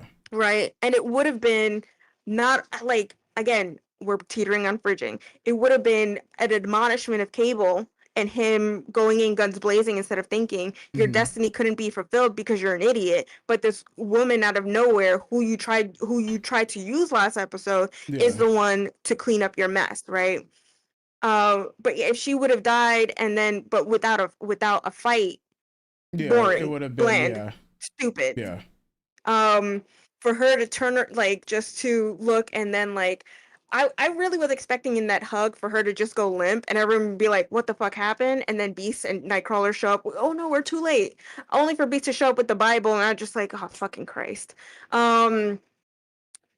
It's so silly. It's so dumb. At the end of the day, it's dumb and silly and stupid, and that's a lot of this season. Kurt's speech to Enos and what fucking the Celestial. Isan. Yeah, sorry guys, my Celestial knowledge only goes as far as the MCU Eternals. Like, Isan. The like his conversation with Eson, I think is very lovely. As we all know, Kurt is definitely one of the hearts of the X-Men. Yes. So losing him, as we even saw in comics too, spoilers for a comic that came out many years ago, him sacrificing himself for Hope in front of Rogue is a pivotal moment. Losing him really affected a lot of the X-Men. He's important to a lot of different characters, right? For a lot of different reasons. I mean, they went to go get his soul. Like, there's a whole comic about them bringing him back, right? Like, no one stays dead in comics, truly. Destiny did for a long time until Krakoa, so that's why I love you, Krakoa. But and Uncle Ben stays dead. Yeah, Uncle Ben stays dead. But he stayed dead. But for him to be like, you know, I want to take the knock to the chin for my sister. I think it's lovely, but I don't feel anything for it. I just don't. It really is taking the choice made for Rogue, and it's like it is a lovely sentiment to be like, well, love conquers all, and through love I could change your opinion as on like, but again, it feels like Remy's coming in to save Polaris, Kurt coming in to save Rogue. Rogue's argument towards the Celestial is, well, no, love is super important. That's sadly been her thing too with Apocalypse. Love is super important. Love, there's more to life than just the end. It's what happens in the middle bits. Yeah. And for her to state that, take the sacrifice, but for Kurt to be like, you know, yeah, let me double down on what my sister said. Love is super important. So you gotta take me. I think it would have been funny if it was a running gag of every X-Men just going in and just going, no, it's me. And then him just going, enough is enough. Like, everyone just walks in, no, I'll take the sacrifice. Like, it would have been Kurt, it would have been Logan after Kurt, and then more for Kurt, and then Scott would have been like, you know, I'll take one for the team, and then Jean's like, no, and then Aurora's like, no, you know what I mean? That would have been stupid, too, but funny. But yeah, it just feels so flat. It feels flat and full of nothing, because we're back to zero. Kurt wasn't a big character, like I said, in 92. They try to highlight him. We didn't get enough episodes of anyone doing anything. It's to be like, well, his half-brother tested his faith. Now he's going to test everyone's faith to double down on the power of friendship and love and, you know, believing in people and Christ Jesus, our God Savior. It's just so empty. It's so empty. It's not even a big goodbye, right? It's not even he gets to psychically tell his sister, hey, I love you, right? That's what was missing. Like where Rogue is asking, why am I like, what's going on? What's wrong? Right? All you just get is Beast looking, and then with the Bible, and I'm like, you don't even get like a message or a telepathic message like to everybody to make it even more emotional. She's like, this isn't like I would have rather hear Rogue say, this isn't what I wanted. You know, and let it be, because the episode 5 was heartbreaking, right? And having Rogue's last words being like, I can't feel you. Yeah, I can't feel you. This could have been as equally heartbreaking. Having Nightcrawler telling this to everybody else but Isan would have been way more impactful. Nightcrawler saying, this is my vision of the future and what I have faith in. and everyone hearing this and everyone seeing what his vision of the future would have been, if I'm writing this, I would have did that instead. Because that way everyone would have felt this, everyone would have been teary-eyed, everyone would have known what Rogue tried to sacrifice Not. for this Yep. power, Yep. and we did not get that. And to me, that's why I'm just like, what we got was just flat. Because It's empty. yeah, It's empty. yeah. Like What was the point? What was the point? What was the point of any of this? Especially the way it dropped, right? Like the sudden like cliffhanger or whatnot, and like I like, but not even that too. Like truly, this season feels like, what is the point of any of this? We're back at the school. Genosha and X-Corp is fucked. What was the point? Gambit's back alive, so we don't even get any of that. Sure, Magneto's gone, but okay. Xavier's back to running the school. Sure. What is the point? What was the point of any of this? Maybe Onslaught. What was season. We don't even like. I guess the biggest point is that Graydon gets to be president, and we said that was gonna happen because this story is fucking stupid. Like we don't like. Yes, sure, it's lovely, it's sweet. I love seeing Rogue and Gambit together. I love seeing Colossus paint, but fuck Colossus truly. Especially with how magic went out. Like this show just nerfed all the women. All for what? For them to be saved by all the men. It's so stupid. It's so stupid. It's so stupid. Yeah, it's so stupid. I was trying to like look at this ending. I really they sidelined Storm. They sidelined Storm. Well, yeah, I mean, she was an afterthought this season, pretty much. Yeah, like it was a problem last season, but this season, yeah. Well, I mean, when you think about the X-Men, they were pretty much sidelined, all of them. When you think about it, for nothing, because this has no impact at all. We don't know if Apocalypse is alive or dead, and that's how they want it, right? Rogue's not immortal. Gambit's not dead. All the mutants are upset with each other, but that was happening anyway. Yeah. It's just so dumb. It's so dumb. Maybe I would have liked it better if we got a little bing bang boom. It's just so dumb. It's so dumb. It's so stupid. It's so stupid. I can't even think of anything in this episode except for this final part. Last bit. But the final, like, girl, I'm sick. I think I guess for the last point on X-Men 97, the Mystique reveal, which has been called for like ever. This is probably one of the least big surprises,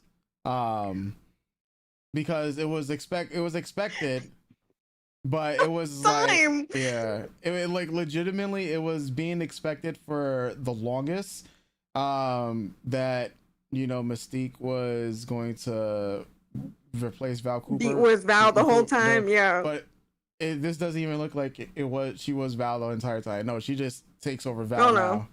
Yeah, and now she's about to be Val. This could have been like, I think that was the missed opportunity. Like I guess they wanted to be different. They're like, you know what? We're not gonna make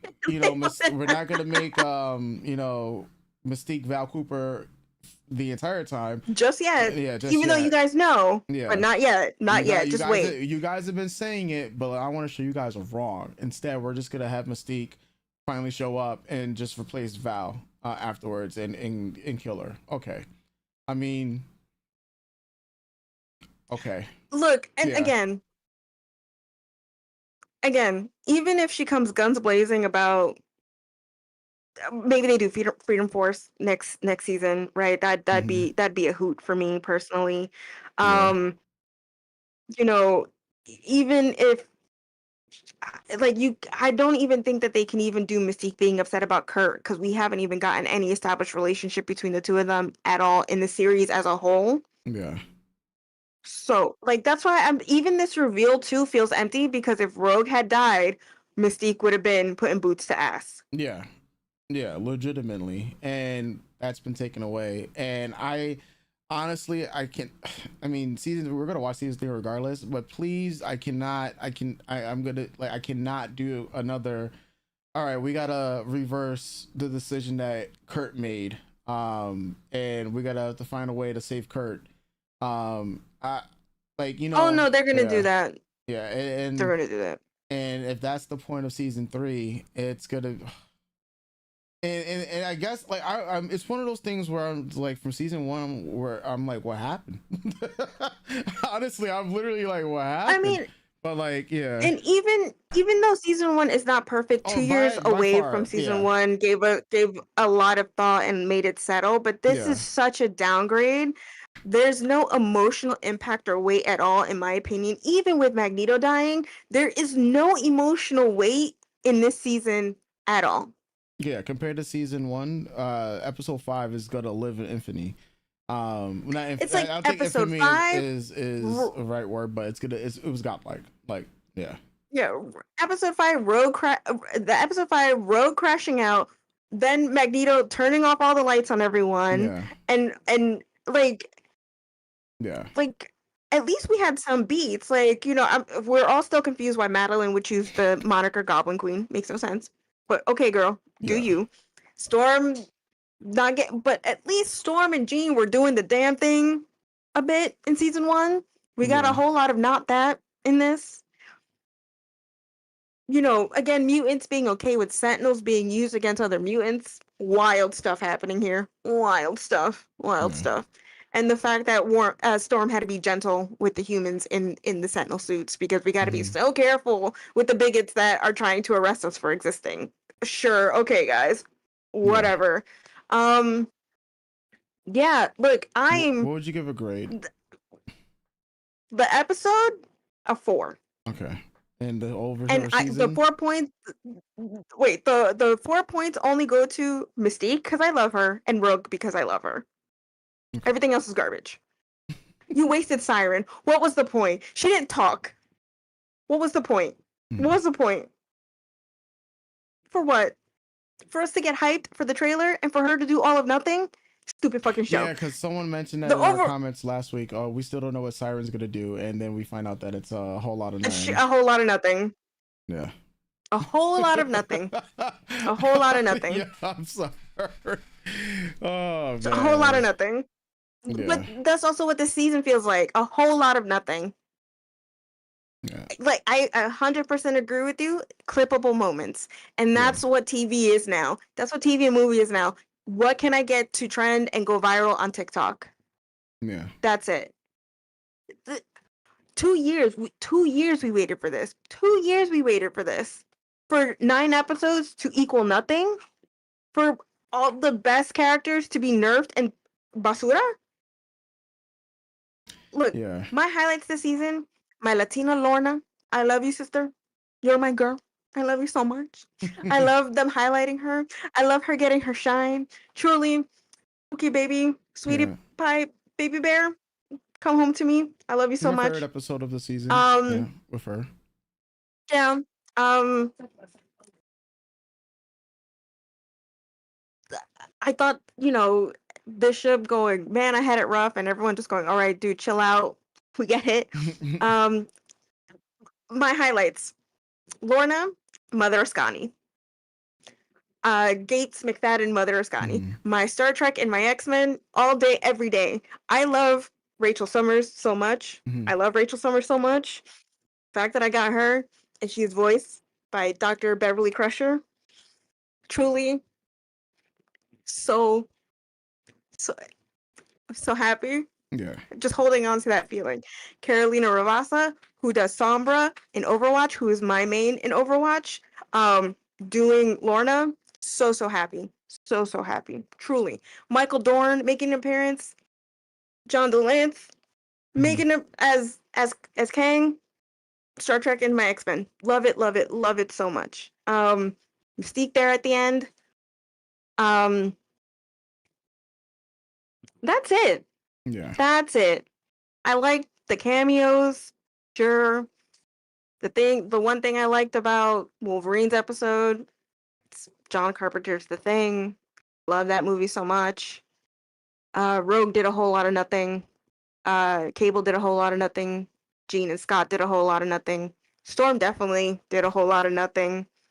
Um, Getting to see the acolytes was fun, but they got packed up. We spent time with Great and Creed. I don't know why. I think, you know, Kurt sacrificing himself was to be like my faith was tested because of my dumbass younger brother. Um, but now I'm here to show you guys with the power of Jesus, I believe Mhm. in everyone. And sure, okay. Um, yeah, Emma was fun for a moment. Oh, that's right. Emma I'm was still there. hoping Emma was there. Emma was there. Guys, that's Yeah. right. Emma Frost was there. Yeah. I'm still hoping to shake out that she's a double agent, double, triple, quadruple agent. Um, yeah, like seeing all the cameos. But that's also what I loved about season one. It's what I loved about My Adventures of Superman. I love that about comics that I could be like, I know this. I know Yeah. like it's so fun for me to be like, guess who? Um, Overall, I think I give the season a 5. I'm giving it a Mhm. 5 because of Mystique, Ascani, and Lorna. Okay. Yeah. I'm trying to think what I would give the season because I think overall, whew, oh, this season was tough. This was rough. Bro, To like see it like it was. I was trying to follow the apocalypse stuff as best as possible, and obviously, I think episode 5 is where I was questioning the order of things. I thought we were back on track with episode 6, and then we had the episode right after that where I'm just like, what's going on? Like I said, while I understand like Kurt's position in episode 7, where he ended up at the end of this, season run, I'm just even more questioning.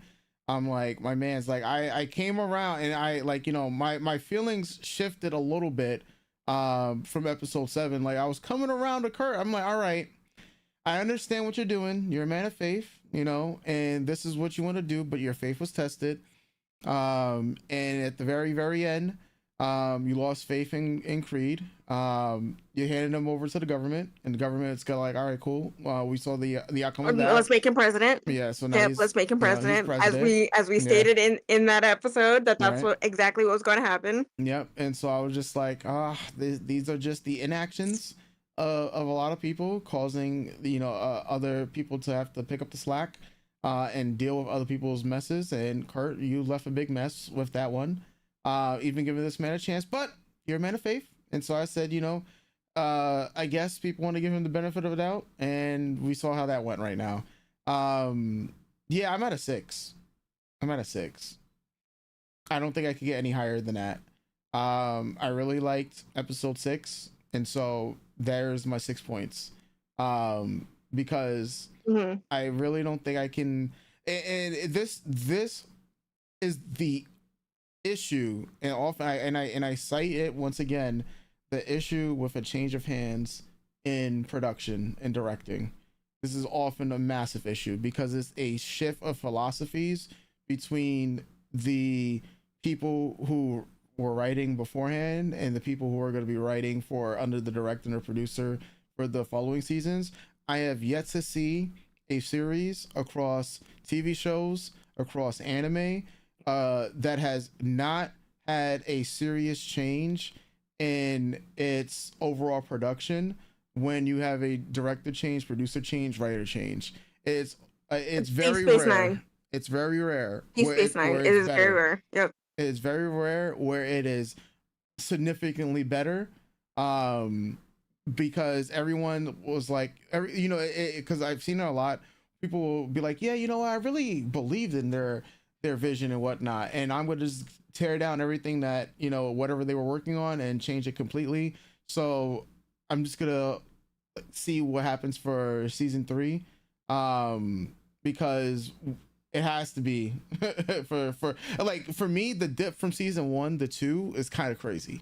Even though Two the years. yeah 2 years. 2 years. Two yeah years. yeah even though the production, the animation was much cleaner, overall this season than the first one. Like it took some time getting used to the animation style that they decided to choose for the first episodes, and I made that much apparent, when we was watching it the first run.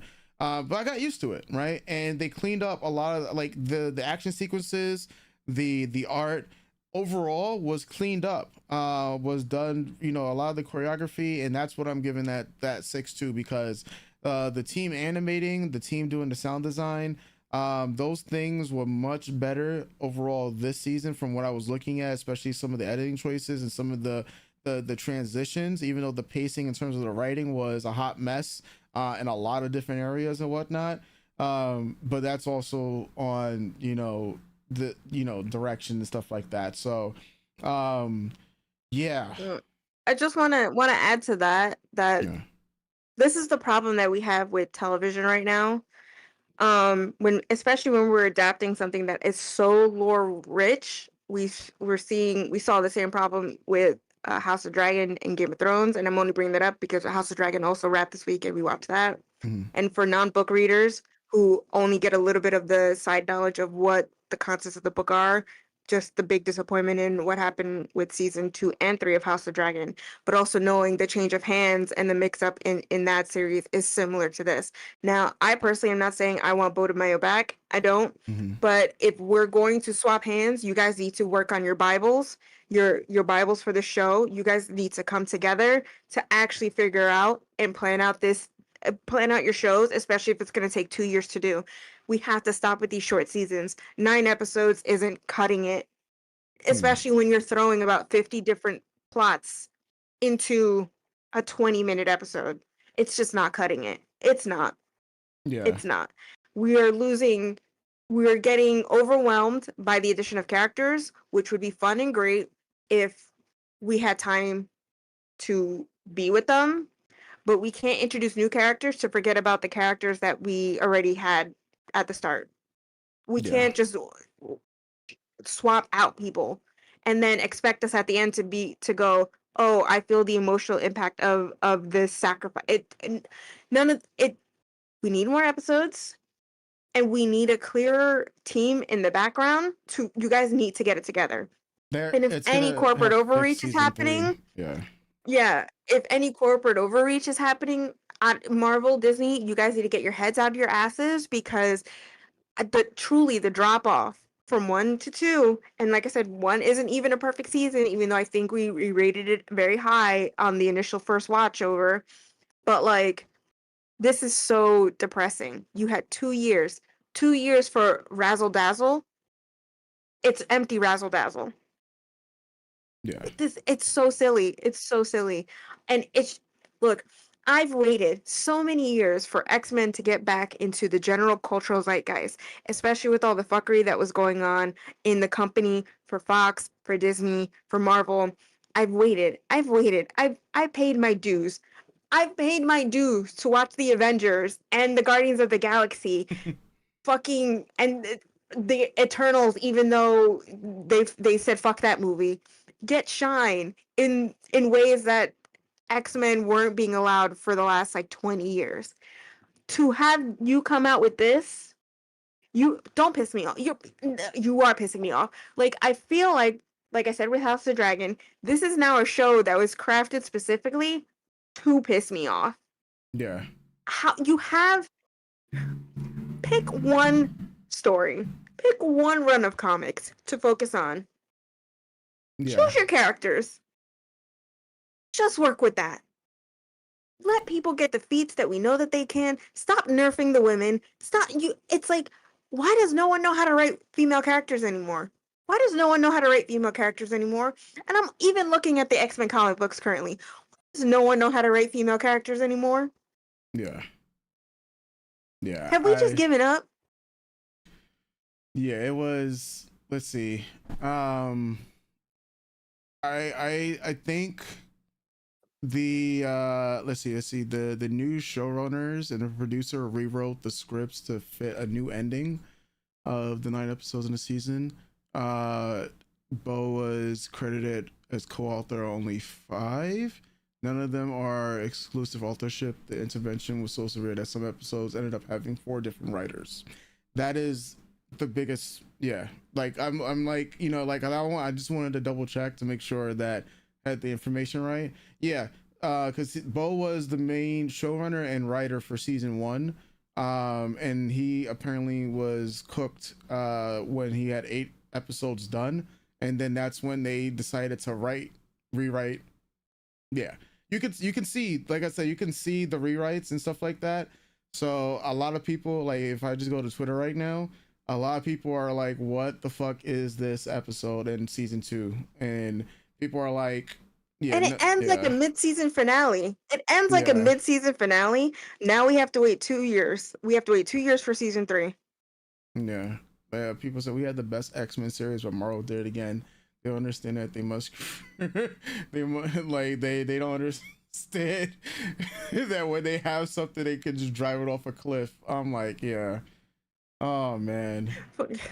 Yeah, folks. Fucking Look, I do want to, like, eventually hear from the people who actually enjoyed the season and rated very highly. I want to know in the comment section eventually when this goes up. What did you guys like the most about the season? And if you guys, there might be some people that like this more than season 1, so I would want to hear those opinions of sure. why. You That's know, that truly is like people liking Ulf in House of Dragon. I don't know if I could take your opinion seriously. I don't think I can. That's just crazy. That's just crazy. There's no way. Even story-wise, there's just no way. There's just no way. There's just no way. There can't be people like that out there. You have to be Marvel Glazer dick suckers. There's just no fucking way that there are people out there who think that this season is better. Don't piss me off. Oh my god. Sorry. I'm so sorry. I'm so passionate about this. I'm so sorry, everybody. I apologize. I'm so sorry. I'm so sorry. that crash I'm so out sorry. is getting clipped. I'm so sorry. I'm so sorry. I'm so sorry. I'm so sorry. Ooh, yeah. Yeah. On that note, folks, X-Men 97, we lay to rest. Season 3 comes out next year.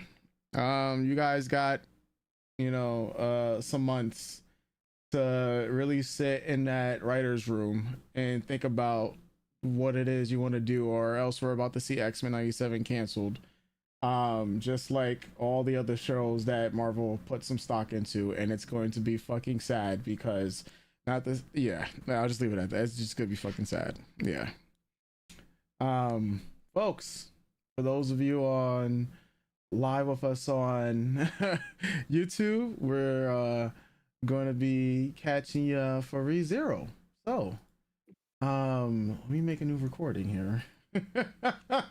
It just, yeah, that was I'm funny. sick. I'm sick. I'm so sick. Hold on, let me I like we yeah, we had that little break and I was fine, and then I thought like just talking it out yeah, just upset me so bad. I'm so sorry, everyone. I really am.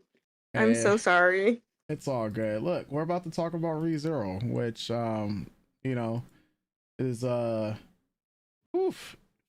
Yeah, I'm glad we got ReZero back in the on the menu. Let me make a new recording here while we guys are still live.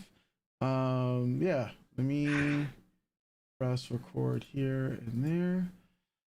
Folks, so we're actually live, for those of you on YouTube. We're live on YouTube. We are going to be doing this a lot more often, so for those of you that want to come through for any of our discussions, moving forward for ReZero on Wednesdays, we will be doing a live like Yap session, and it's going to be posted, of course. For those of you that missed it, it will be posted as a long form on our channel, as well as being posted on Spotify and other sites as well. But I also have to post the other episodes of ReZero for this season. So do expect the other episodes of ReZero going up first on the channel before we eventually get to this. But at least it's live. You guys get to be ahead of the curve for when we're talking about ReZero. And there's going to be a lot of clips and shorts going up too. But Yeah. ReZero episode 12, right? I believe this is episode Mhm. 12 of season 4 is here, and Sad Boy Hours were done. At least we thought. We are. We Yeah. thought I Sad Boy mean, Hours were done. I still think sad boy hours are done for this episode. It's more confirmed boy hours. Like he's like He's standing on reassured business of this time himself. around. Yeah, he's more reassured. And so we are reassured in our boy Natsuki Mhm. Subaru. And we Yes. are here for it. Yes, Natsuki Subaru. Like I was saying before we were doing any of our recording today, that when my man was like, Mm, "I'm back," it reminded me of like my man's like Michael Jordan. Like he said, yep. you know, after 2 years off, he was like, "I'm back," and everybody and their mother, like, and their mothers lost their mind.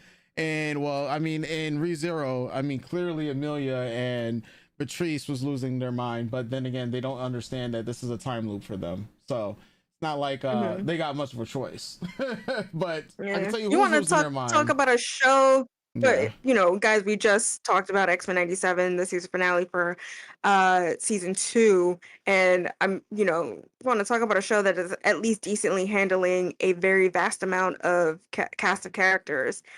This show does it. This show Yes. does it. This show Yes. does it. Peak And the women are is pretty good. The women are pretty good in this show. Very yes. multifaceted, bunch of different archetypes, bunch of different Yes. journeys.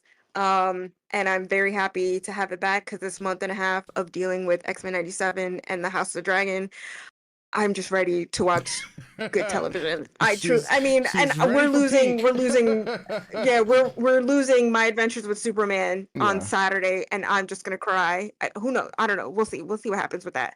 But we're losing that. So I'm just happy to have this back Yes. because this was a very welcomed mid-season premiere. Yes. Um and still carried the emotional weight of what happened in the first half of the season. Good entry back.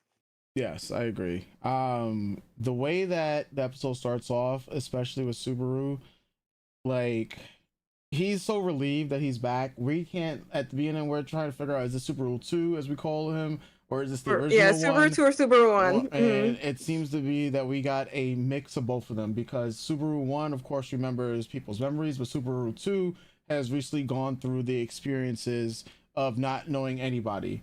And so when you have this newer Subaru who's in between the experiences of, all right, well, I remember your names, but I don't remember the history. That's tough, right? Mm-hmm. That might be Mm-hmm. even tougher than not remembering anybody, because you want to remember, but you just can't. And when you have those memories and whatnot, it's rough. And the way he's hugging Patrice, I did not expect the full on bawling. I did not expect the full on tears, man, because this honestly, man, when he's just like, yo, I'm hugging you, I could fall in love, and the way that Subaru talks, man, the way that this voice actor and just all the voice actors, like, that's put so much into this character, like I just can't help but just become emotional, because this Yeah. man here is, sheesh, like he's gone through a lot, and the people around him are just good people,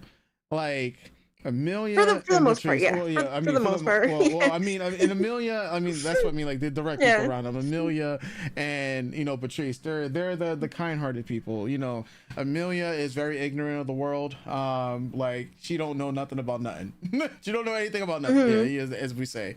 Like whatever's Yeah. supposed to be conventional, like Reed found out that like earlier in the season, when he's just like, yo, I touched your boob, you're supposed to react to that. She was like, and Mm-hmm. like people do that, like, are you serious, like that's the Yeah. thing. And yeah, just them embracing, and then Subaru also just taking the hand Yeah. and re-embracing it. I thought that was powerful stuff right off the bat. Yeah, as we were watching it, just like considering having to go through again with Subaru 2 Mm-hmm. the power of the return and not and losing your footing and not understanding what's going on and being thrown into a world on top of another world, right? So Mm-hmm. he is isekai essentially, knows that he's isekai, doesn't know he has disabilities, and as since we are live, I don't know who Mm-hmm. on our live has watched ReZero. You should. It's Mm-hmm. a very good show, very very good show. But spoiler. Mm-hmm. He died a bunch, Mm-hmm. and he died a bunch, went through a lot of torment, and was killed a bunch, and everyone around him died a bunch. To then wake up and to kind of, like you said, be in the middle. So this is now Subaru 3, who went through that trauma, and we went through that trauma with him again. So Mm-hmm. we are double traumatized, Yeah. double homicide. And as Amelia and Beatrice are hugging him, I just kept saying they really love him. And I think that that's so important to note, because Subaru 2 the entire time was like, I don't understand why you people love me. What is it about this Subaru that you guys know, that you guys love? I don't get it. I'm not deserving of this. And his whole journey of self-doubt and self-deprecation and the pain of going through that, just to come out of it and all this trauma and pain, to be embraced by two people, and he kind of gets it, because Mm-hmm.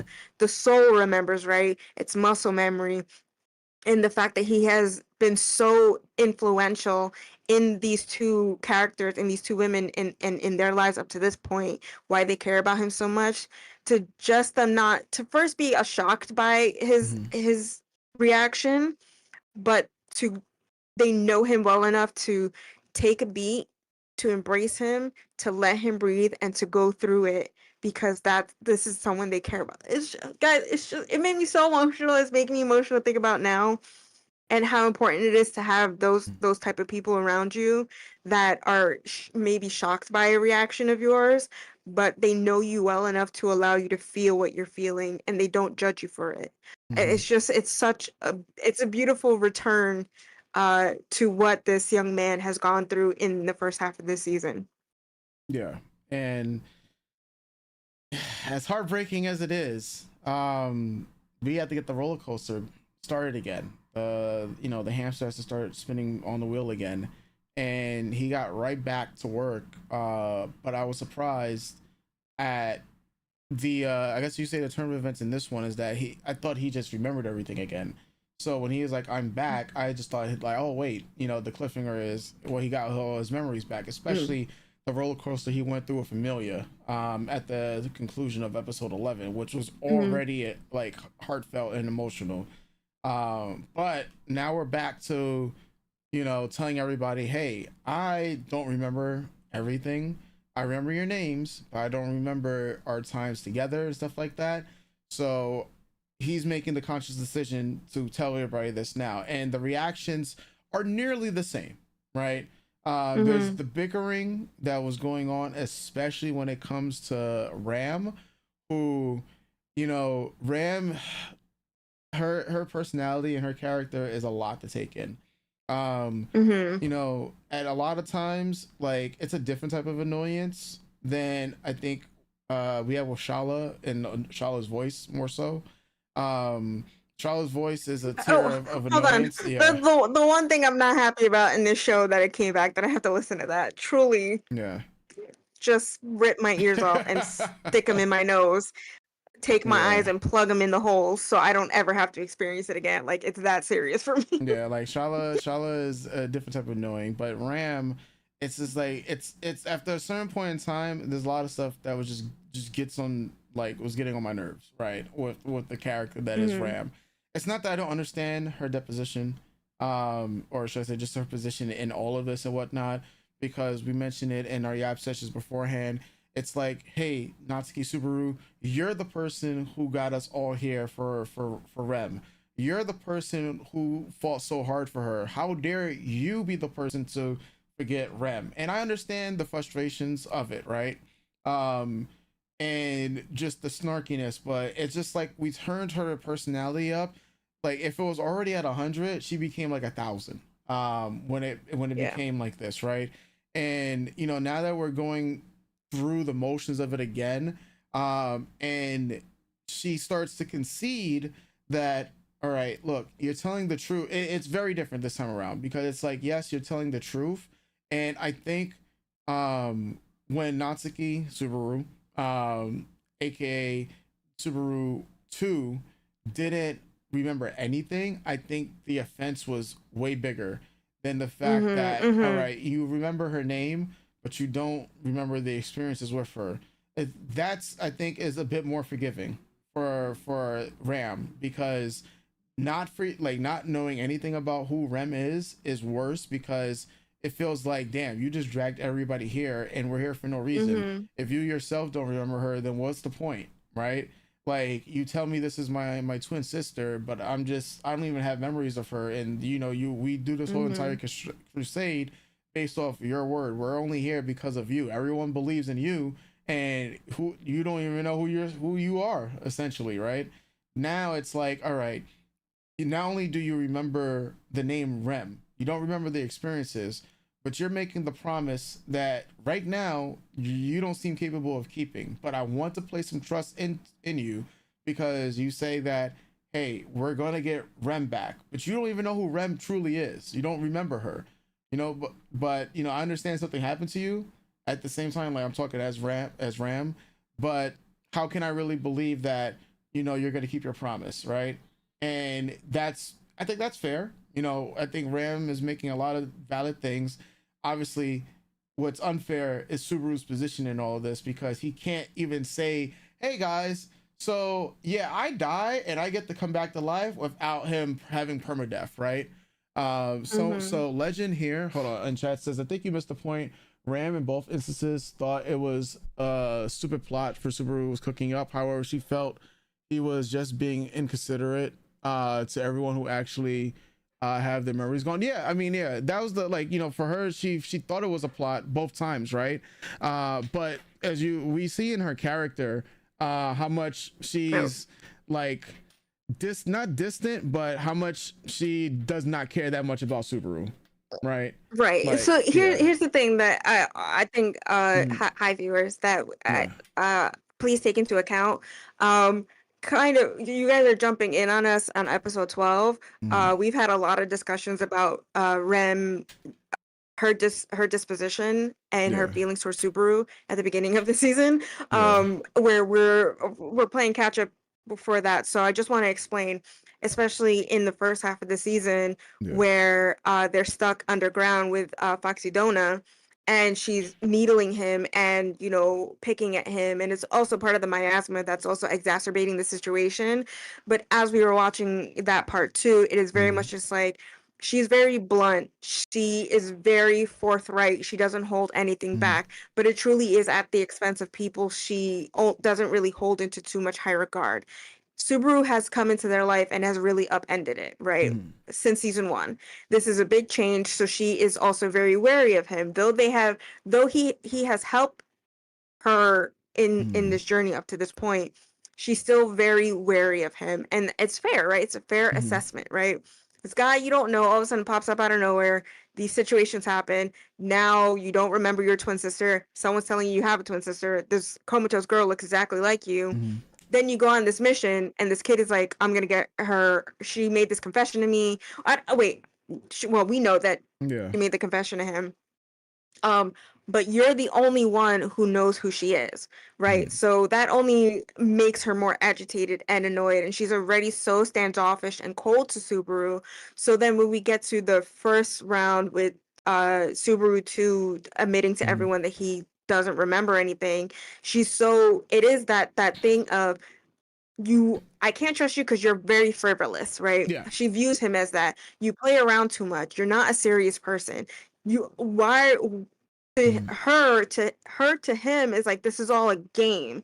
Your life is yeah, a game. You're not doing enough, right? You're not as serious as you should be in these life or death situations. On top of that, now you're telling me we're on this journey for us to get my sister back, and you don't even remember, right? So that holds causes a big kerfuffle in that portion. In this portion, it does make it a lot easier. Like, she starts off very like, again, we're here to get her back, and you're the only person who remembers her. You're mm. not serious. You You can't can't be be serious. like, you can't be serious. You I would can't feel be hurt serious. too if I, like, Um like, I understand Ram, like, I'd be hurt too. Is that, I think it hurts way less if he at least remembers her name, because the first time around it was, Right. yeah, Yes. 100% I agree with you. It does cool off a little bit, and the fact that Subaru 3 is more centered and more reassured of himself to be like, well, he's no longer questioning the situation he's in, right? Because there's Mhm. still the vague shadow of memory of the situation. So he's a bit more at comfort and at ease with talking to them and admitting he doesn't have his memories, to then confronting her in the hallway like, of course you don't believe me and I understand that, but Mhm. I know who you guys are and I promise you, I know you don't take me seriously, but Mhm. I'm not going to stop at anything to get my memories back and to get her back. That you have to believe in. And I think it also solidifies when Beatrice in the lunch hall Mhm. says to her outright, like stands up for Subaru, like, why would he lie about this? Mhm. So again, it's just someone like, kind of putting her in her place a little bit, like, we get it, you're angry, we're all tired, this is very confusing, it's very scary, Mhm. but why would he lie? Why would he lie? Yeah. And up to this point too, aside from the stuff that we've done, yeah, and in the conversation too, sure, Yeah. he's let us down, but when push comes to shove, he is there for all of us. So you need to get that through your pink little head and get it together, girl.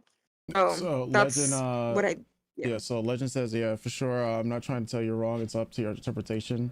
Right, Also, right, they right. said also willing to concede. I'm a huge fan, so I could be a bit biased. I could be a bias a lot. There's I will also say, to be fair to Ram, though, she didn't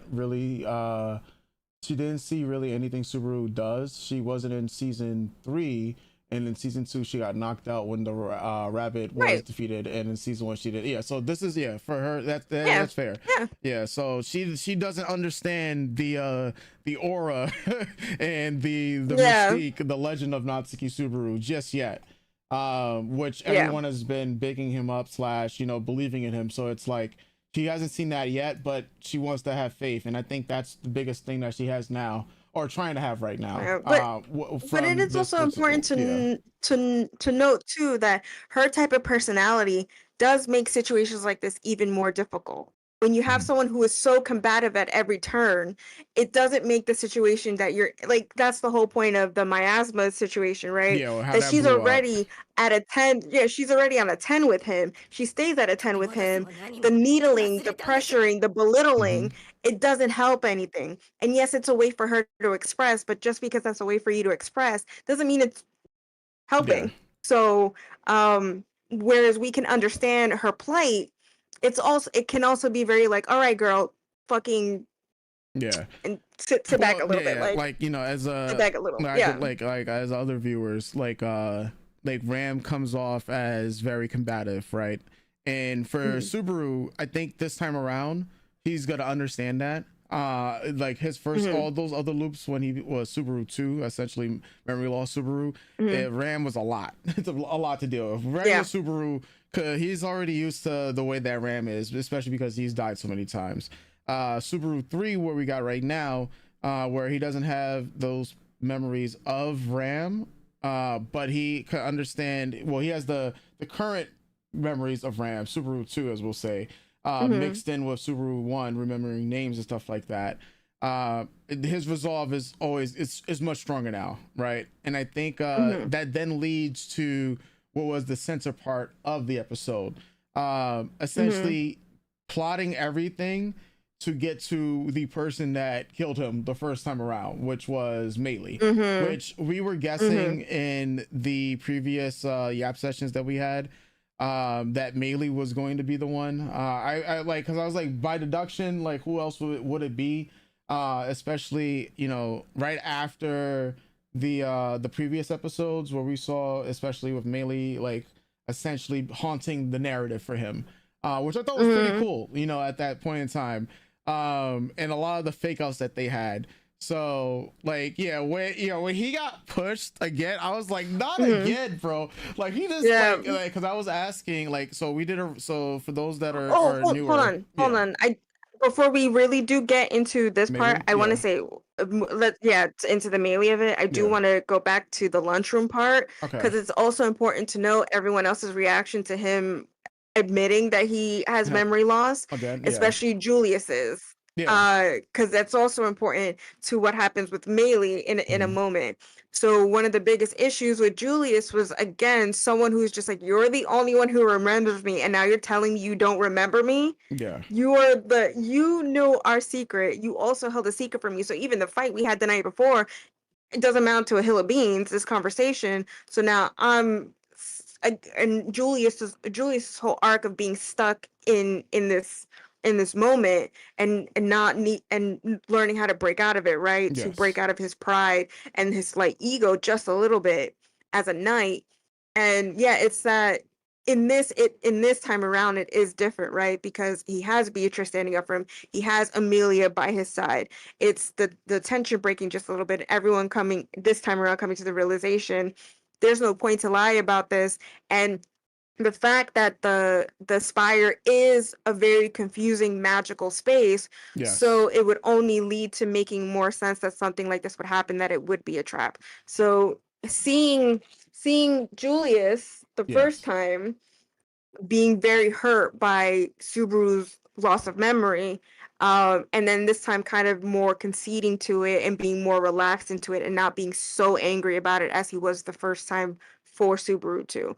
Yeah. Again, I just wanted to point that out because that's important to when we come back to Meili. Yeah, Yeah, sorry. yeah, because now, like, as we we'll get into the melee of it all, and especially the way that they did it. Like, I thought Subaru was about to bite Mm-hmm. the bullet. This is right after during our reaction portion, when I asked you, so what's the over under on Subaru you think dying? And no longer I'm is not. I Kayla here don't. I taking no bets. longer, Yeah, she's bro. yeah, like, because it was funny because during episode 2 of this season, I was like, "What's the over under?" She was like, "Yeah, I think we got like another 2 episodes before Subaru dies, and then he gets his head fucking blown off, like and by Never Charlotte, again. like I'm yeah, it's never again am I taking bets on this fuck ass show. No, just I fool me once, shame on me. Fool me twice, I'm a big old real, dum real, dum, and I'm real not trying to be a gambling. big old dum dum. Yeah, but like that's real gambling right out here, especially because like if you don't know and you're anime only, man, like this is why it's peak. This is why ReZero's peak, man, because you just don't Yeah. know when this man is going to bite the bullet. Of course, they'll let you read.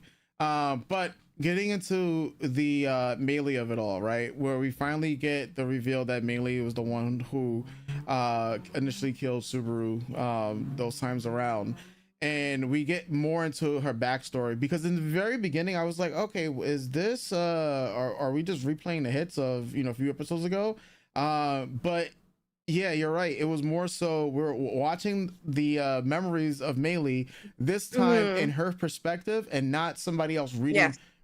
her life story, her the book, Mm-hmm. especially because Melee had died and you were able to get to the book that basically contained her life, and well, not Melee, she did die, but it was Elsa's book, right? No, it was No, Melee's Meili book. died. They It was read Melee, Meili's book. and they read That's how they Melee's book. found out Yes, Meili died. yeah, Yeah. there we go. I say for Melee died, and then you're reading Melee's book, because I think she was looking for Elsa's book. That's one of the reasons why Melee was in the library, because and what she was searching for. Mm-hmm. We just didn't know how deep the twisted affection for Elsa was essentially with Melee, because you know Melee ended up embodying legitimately almost everything about Elsa, right? And this is why even Subaru says at the end of all of this, like, yeah, you know what? It's fine to like Elsa. Just don't try to take too much. Don't try to be Mm-hmm. too much like her. You're Mm-hmm. probably doing the most by doing that, right? But Melee Mm-hmm. obviously felt slighted by Subaru not remembering. Like that was one of the big things, and it was a different tune than say Ram not remembering, like Ram not remembering blah, blah, tongue twisting. It's a different tune Right. than Ram being mad because Subaru forgot Rem. Melee Mm-hmm. essentially has this attachment to Subaru. I don't know if you want to call it a Stockholm syndrome type of thing, because technically she is a captive of Amelia, and All right. and So yeah, technically she is a it's captive, but interest. yeah. Yeah, it's interesting dynamics at play here. Mm-hmm. Because when we first get her history through her death book, right, we learn of her abandonment. We learn of her life being accepted by the mob beast to Mm-hmm. then being taken in, and the initial meeting with Elsa, the murdering of the mob beast, her family in front of her, and then the actual physical abuse of taking her in, Yeah. to then the washing of her and violating her space even more, to then having old girl over here constantly transforming her and traumatizing her over and over and over again, Yeah. right? Lust, So we right? get to Yeah. see the dynamics of play of these two women and this orphan child, right? No, she's not orphan, this abandoned child who made a life for herself, right? Mm-hmm. So we got that from the perspective of the death book, to then jump into this perspective of for Maylee herself telling her story.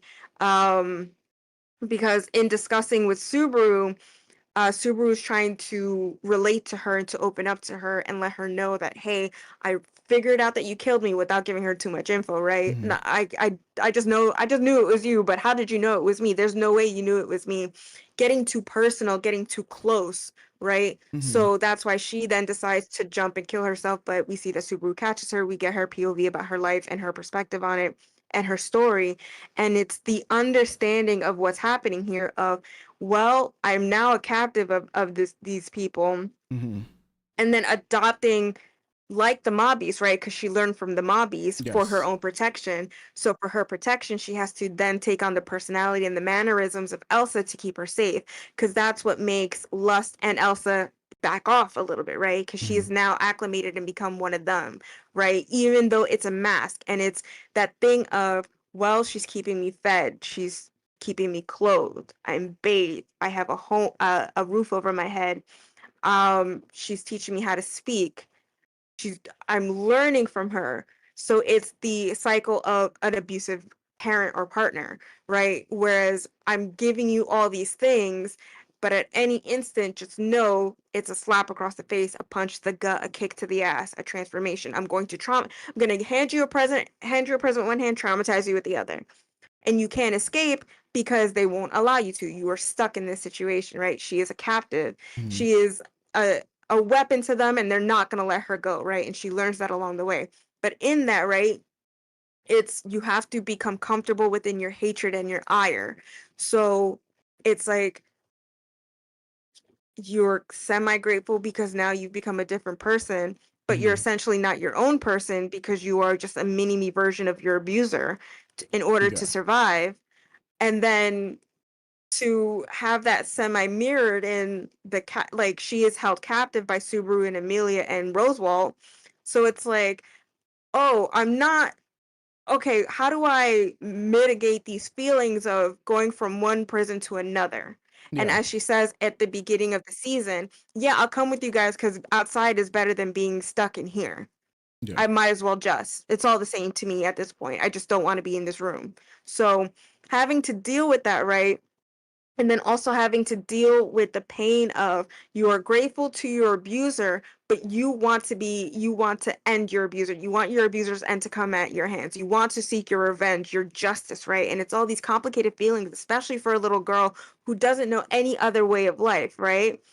And then to be matched with a guy and Amelia too at the end of it, to go, we are here for you. Yes, what you did to us was bad, but we're trying to show you that there's a different way to live. Yeah. And her killing Subaru is like, and that's why, he's trying to also understand her and meet her at her level of like, you have to figure out a way to deal with your problems, and murdering people even though that's all you know, and hurting people like Elsa did, Mm-hmm. because these are learned habits. Yeah. As he says, Murder is murder a is a habit. habit. These are You don't know how to regulate your feelings or express your feelings except through violence. Her biting Elsa initially, right, to show back up off of me. She does it several times before she becomes more civilized, right? Mm-hmm.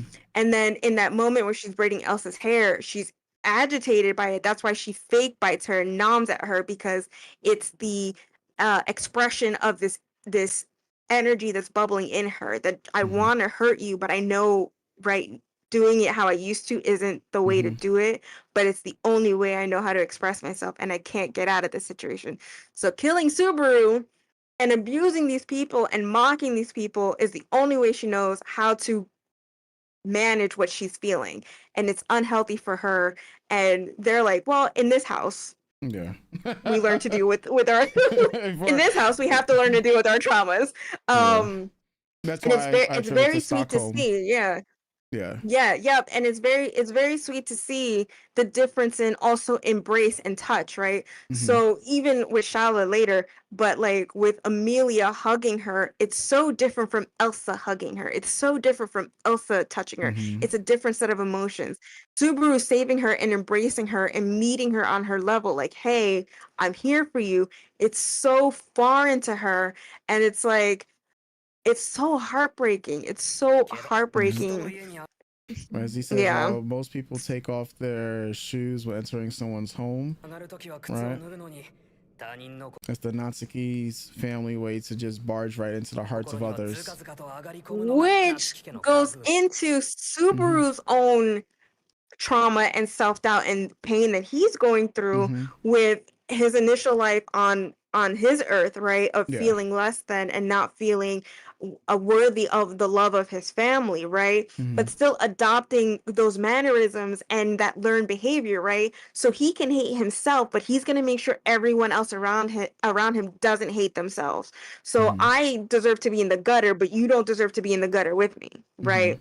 And that's what's happening here. Whereas he has learned Subaru 1 learned to work through that. Subaru 2 didn't. That's what the whole crash out constantly is Yeah. happening in the couple episodes in the first half of this season.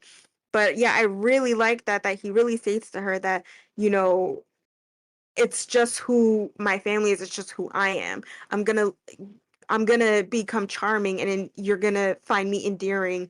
Mm-hmm. And it's not like I'm doing it to manipulate you. It's just who I am as a person, and Mm-hmm. I'm here for you. So yeah, Yeah. it's really lovely. Yeah. Like how heartbreaking it is for Mealy to essentially experience what a love can be, because Hmm. she's only known nothing but pain and how to Hmm. survive.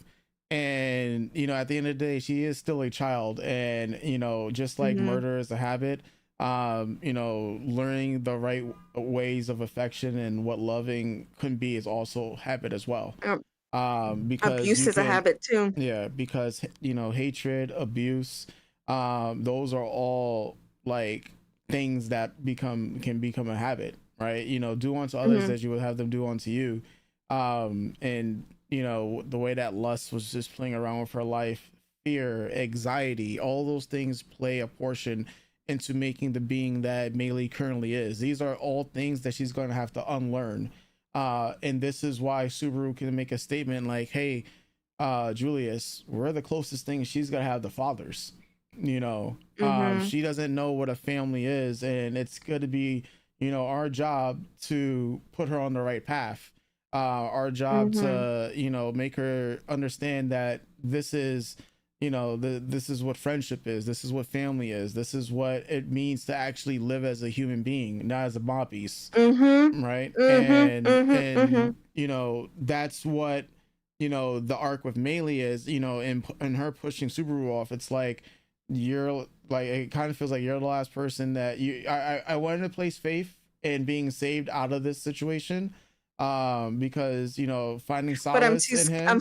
I'm too yeah, scared but to I'm take. too scared to make it. Yep. Yeah, I'm too scared to take that step myself. So now that you're gone, like, you're just because you don't, like, now that you don't remember me or anything like that, what's the point? Just Hmm. close, or rather just close myself off to the world and just be done with everybody. Because I can see her in the future, start to take the best aspects and maybe some comical worst aspects from other people around her, Hmm. but she'll start Hmm. to learn some of the best aspects from Subaru, from Amelia, from Ram, from Rem, and from everybody around her. I mean, obviously, we don't know what the conflict is eventually going to be, Hmm. because in the background of all this, they still got this whole princess, this queen thing going on, right? Right. Right, that they gotta They gotta figure that out. So eventually, some of these people are gonna be on opposite sides of the spectrum, fighting each other. But for right now, with the current situation that we're dealing with, we're gonna try to be as cordial and as a happy family as we can be. I Mm-hmm. really do like the way that like Amelia is on it, you know, coming in Mm-hmm. clutch. She out here saving lives. She was there because I'm just like, what is Subaru hanging on to, bro? Mm-hmm. Like, and Amelia's out here like, hey, I heard everything, but this was Subaru like putting the seeds to this plan from the beginning. He was like, hey, just in Mm-hmm. case Melee does something crazy or something crazy happens to me, I need you to be there. Um, Mm-hmm. and that trust that Subaru has in Amelia, even though his heart was racing and whatnot, Amelia's Mm-hmm. just like, I got you. But I want you to Mm-hmm. lean on me more. And she Yep. made it apparent, at the very end of the episode where she tells Subaru like, just I want to rely on me more, right? I want to care about you more. Like we understand that you want to put your memory loss aside, but I want to care about you. I want to care, and Patrice Like is the same it's way. the Yeah, the Spider-Man Brand New Day problem. Hey, you're not doing this alone. You're not yeah. alone in this. So it is a like it's stamping the thing of it's so lovely that you are here for all of us. Mm-hmm. You have to stop trying to carry this burden alone and all of our burdens as well. I am here for you. Please allow me to shoulder this with you. Yeah. You can't like it's you see him growing in the way of like I need to tell Amelia to have my back and she'll have my back, but it's also in practice of the emotional nature of all of this. Mm-hmm. I'm here for you. You have to be willing to allow me to be here for you, the way that you would be here for me, the way that you are now here for Maylee, the way you're Mm-hmm. here for Rem and Ram and Julius and Foxy Dona and Shaula and Mm-hmm. and Beatrice. You can't take us all on without sharing the responsibility. Yeah. So it's And, very lovely. and Legend, you're right. He said they're saying that it's funny watching this Subaru speedrun all the lessons he's learned throughout the first three Yeah. seasons. It also goes back to the comments about habit, even though he doesn't remember why. His mind is still willing to open up a lot quicker than it did before. Yeah, and that's Mhm.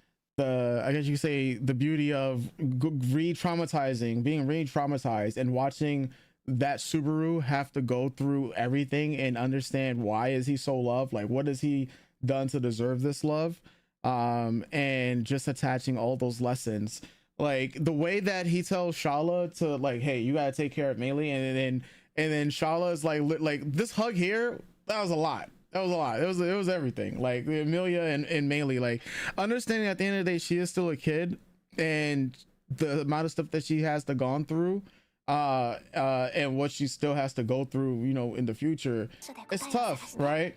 And shout outs, like I always say this, shout outs to the design team on the music. They like ReZero just hits just all the right moments, man. And I wasn't Yeah. expecting, And hers to be broken so like twice in two right. episodes in one In the episode. first episode. Jesus Christ. And I love the statement that Amelia makes to Maylee of this Mhm. place, though it's vast, like in Mhm. overall context. This place, though dangerous and vast in its own way, is still too small to contain your journey and what you're going through and the decisions you need to make. Mhm. This is not the place for it. We are all, pretty much we're all under duress and distress. Mhm. Let's just take our time and make the big decisions about who you are and who you want to be outside, but we can start now. Yeah. Love it. Love Yeah, it. the Love it. one of my Love it. favorite quotes from an anime that I watched, which was called Baby Steps. It was a tennis anime. Baby steps lead the giant strides. And that was a quote that the main character embodied in that anime, and that couldn't be more true for so many characters in ReZero. Mhm. And you can see that like that's something that could pay dividends. Mainly having these emotions and something that she's probably wanted to cry over and be embraced by for the longest. It's for her this is all new, but then it turns it on its head. Well, how is everybody else going to respond to around her? Now Mhm. how is everyone going to respond to it? Well, hey, I almost killed Subaru. I almost killed the person that's trying to embrace me and everything. So Yeah, I'm glad they nipped this in the bud, and everyone's just like, Yeah. okay, you Yeah. fine with it? All right, I'm Okay. fine with it. All right, that's cool. You know, Julius had to wrap his head around it. Shala is like again, which I thought was interesting. You know, Yeah, you because forgot me again. yeah, So yeah, like I just want, yeah, I did want to mention that. Like I thought that was weird when Shaw was like, "You forgot me again" earlier in the episode, and I was just like, "What do you mm, mean you forgot me again? Is there something that you know, like, are we bending through the time loops out here?" So I thought that was interesting, and Legend also agrees. He said this series does such a great job at properly giving characters chances to grow and doesn't make it too fast or too slow. Yeah, and yeah. you know, like we were I think we were joking earlier in the season. I know this is our first live stream and technically our first video on the channel that will be for ReZero when we'll start posting the other ones. But we were just like, damn, this is, I think when I was double checking what arc this is, I think this is arc 6, right? And they're supposed to be 12. And we're just like, damn, son, it's gonna be like 10 years, and here we are still talking about ReZero. And I'm It's just all like, right. bro, as long as it's Like peak, I like yeah. yeah, I'll be 90 years old talking about the themes of this show, and truly Yeah, that's a testament to the mangaka and the creator of ReZero, yeah, the that writer, this yep, the is writer, yeah. one of the best pieces of media out there right now. I think all across the board, animation wise, short series wise, it really good stuff. Yeah. But yeah, then talking back into the lunchroom and getting I think that's good too, right? To Hmm. we have to get back on task because the season is wrapping up. So we Hmm. have to get everyone okay with the situation because we have to start moving on. But I Yeah. like that because Subaru at the start of Subaru 3 is more confident in being open and honest. This is what happens when you're open and honest with the people around you. People are Hmm. more willing to accept the circumstances and the shared situations that you're in. So you're able to come together and face the adversity or the bigger looming problem that you Hmm. guys are sharing at the moment. So yeah, I like that. It is very much just like, we see with the acceptance of Foxy Dona right away, just like, well, Hmm. okay, all right, Yeah. this is something we got to deal with, but right now it's not of as important. Maylee, okay, we're caught up, we get it, we're here for her, we're all going through the struggles, everyone's got their traumas. Hmm. Um, Subaru also taking it in stride. Julius as well. Julius going through his whole ego death arc, and Yeah. acceptance as well. I think, to talk about Shala real quick, she does. There's a lot of throwaway lines here, like if you not listening or Yeah. paying attention, or you blink and you miss it, to talk about the overall situation that's happening with her and Subaru. But I Hmm. do think it is essential to also note that he is more reassured in himself, that he is not like so weirded out by Shaola in this moment too. So like, even though Shaola likes to take everything he says to the extreme, right? Hey, you have to also watch Meili, right? Even though that's what they were Hmm. doing before this situation happened, like he had Meili and Shaola stick together. Hmm. Um, but now it's like you got to take it more seriously. You can't try to be not as frivolous. So when she rushes to hug her, that's also a different form of contact and touch for Meili as well. It's Hmm. extreme, it's silly, it's funny, but it's not, it's an embracing of care, though care, Yes. dictated by someone else, but it's a different style of a silly, very suffocating embrace as opposed to Lust and Elsa. Hmm. Whereas I'm hugging you, you're all up in my body. Yeah. This is very Su- aggressive suffocating her. um in a very horrible, suffocating way. See, so like, even like Like the everyone's weirded the shit. fuck out. Yeah, everyone's weirded the fuck out. Hey It's too man. much. And but I like that, she gets so into the hug, Shaola, that she leans over to Subaru, and Subaru Hmm. isn't shoving her away. He's just like leaning her back over. And Yeah. I think that does truly speak volumes to where we are at now with the dynamics of the group. Yeah. Legend also mentions that so for the memory thing, Shala considers Subaru as Flugel, and apparently Flugel is known Shush, shush, shush, shush, shush, for shush, shush, shush. no, That this that is sounds like a already spoiler to me. That sounds like uh a spoiler. no, like it's not, yeah, because they mentioned it before, yeah, like Okay. yeah, because now that I think about it, yeah, it's yeah, Like it makes sense why. Okay. Cause yeah, it was mentioned before. It's not a spoiler. It's not a spoiler. Yeah, yeah. It was said in the first part. Yeah, that he has memory loss, and this is Okay. why Shala was Right. just like, yeah, Right. yeah, yeah, Okay. Yeah, yeah, yeah. yeah, No, yeah. it's sorry, No, guys. It's yeah, been no, it's no. been a while since so it just this for this series truly I am so spoiler free. I never Yeah, know what's going on. And yeah, I'm anime only, so anytime I hear anything I'm just like don't tell me. I want it yeah, to be revealed to me in real time. yeah, like Even though yeah. I forget things. Yeah. Yeah, the legends like he's they promise they're not gonna like spoil or anything. Okay. Yeah. Okay. Thank you. Yeah. So but yeah, like that is the like that does clear up so that we don't think that she's just Yeah. remembering things through the Being loop. cryptic. Yeah, through the loop and Yeah. whatnot. There are some other things that are off about Shala. But that Mhm. portion, yeah, to make sure. The yeah, I guess to wrap things up on this side, now that we're going to target Reed, essentially trying to Mhm. figure out what's going on and try to find the books about him and how to defeat him. I'm interested to see exactly how this is going to shake out, especially because it's gonna most likely have to deal with Julius is gonna have to be one of the main Mhm. pillars towards beating Reed, because this is going to be something that he's going to need to overcome. I still, for those people who are joining us and will watch this VOD later on, both Kayla and I believe that gluttony has a hand in what's going Oh on with yeah. the only Oh like yeah. memory loss is so random, so it only makes sense that Yep. gluttony is, and the opening theme of the Mhm. of the Mhm. series has the gluttonies in there, so it only And makes the sense. laughter on the Yeah, stairs the death. laughter on the Yep. stairs, like, so it like for me that is like there's nobody else, right? Like if ReZero did not put the gluttonies in the opening, then we could be like, huh. If they pull the Yeah, slime. If they pull the if slime. they pull a reincarnate as a slime where they're showing you things from like season 4 and the first actual opening, and you're like, well, when is Mm. Guy going to show up? And he don't show up until like season 3, well, technically season 2, and like Yeah. at the very end. But like ReZero, like, yeah, if it was like that, then I would be like, okay, yeah. But I mean, like, if they throw in something in the open, like I think in the opening when we first watched it, like, I don't think we realized that when the whole Subarus are all dying, that those are actually most likely all the deaths that he's going to experience or whatnot. Mhm. Because then when we looked at that, we was like, wait a minute, hold on, there's a lot. Yep. But that's why we stopped, because there's Guys, some spoilers like there yeah, too in the opening. we you guys are just with us now. We really get into like Detective Conan, Batman mode when watching this show. So Yeah, we try, we've we talked about try. a lot of aspects happening. Yeah. Yeah, Legend says, I love the series with my full heart, and I would hate myself if I spoiled anything for another person. No worries, Legend. Thank you for Thank subscribing as you. well. Thank you.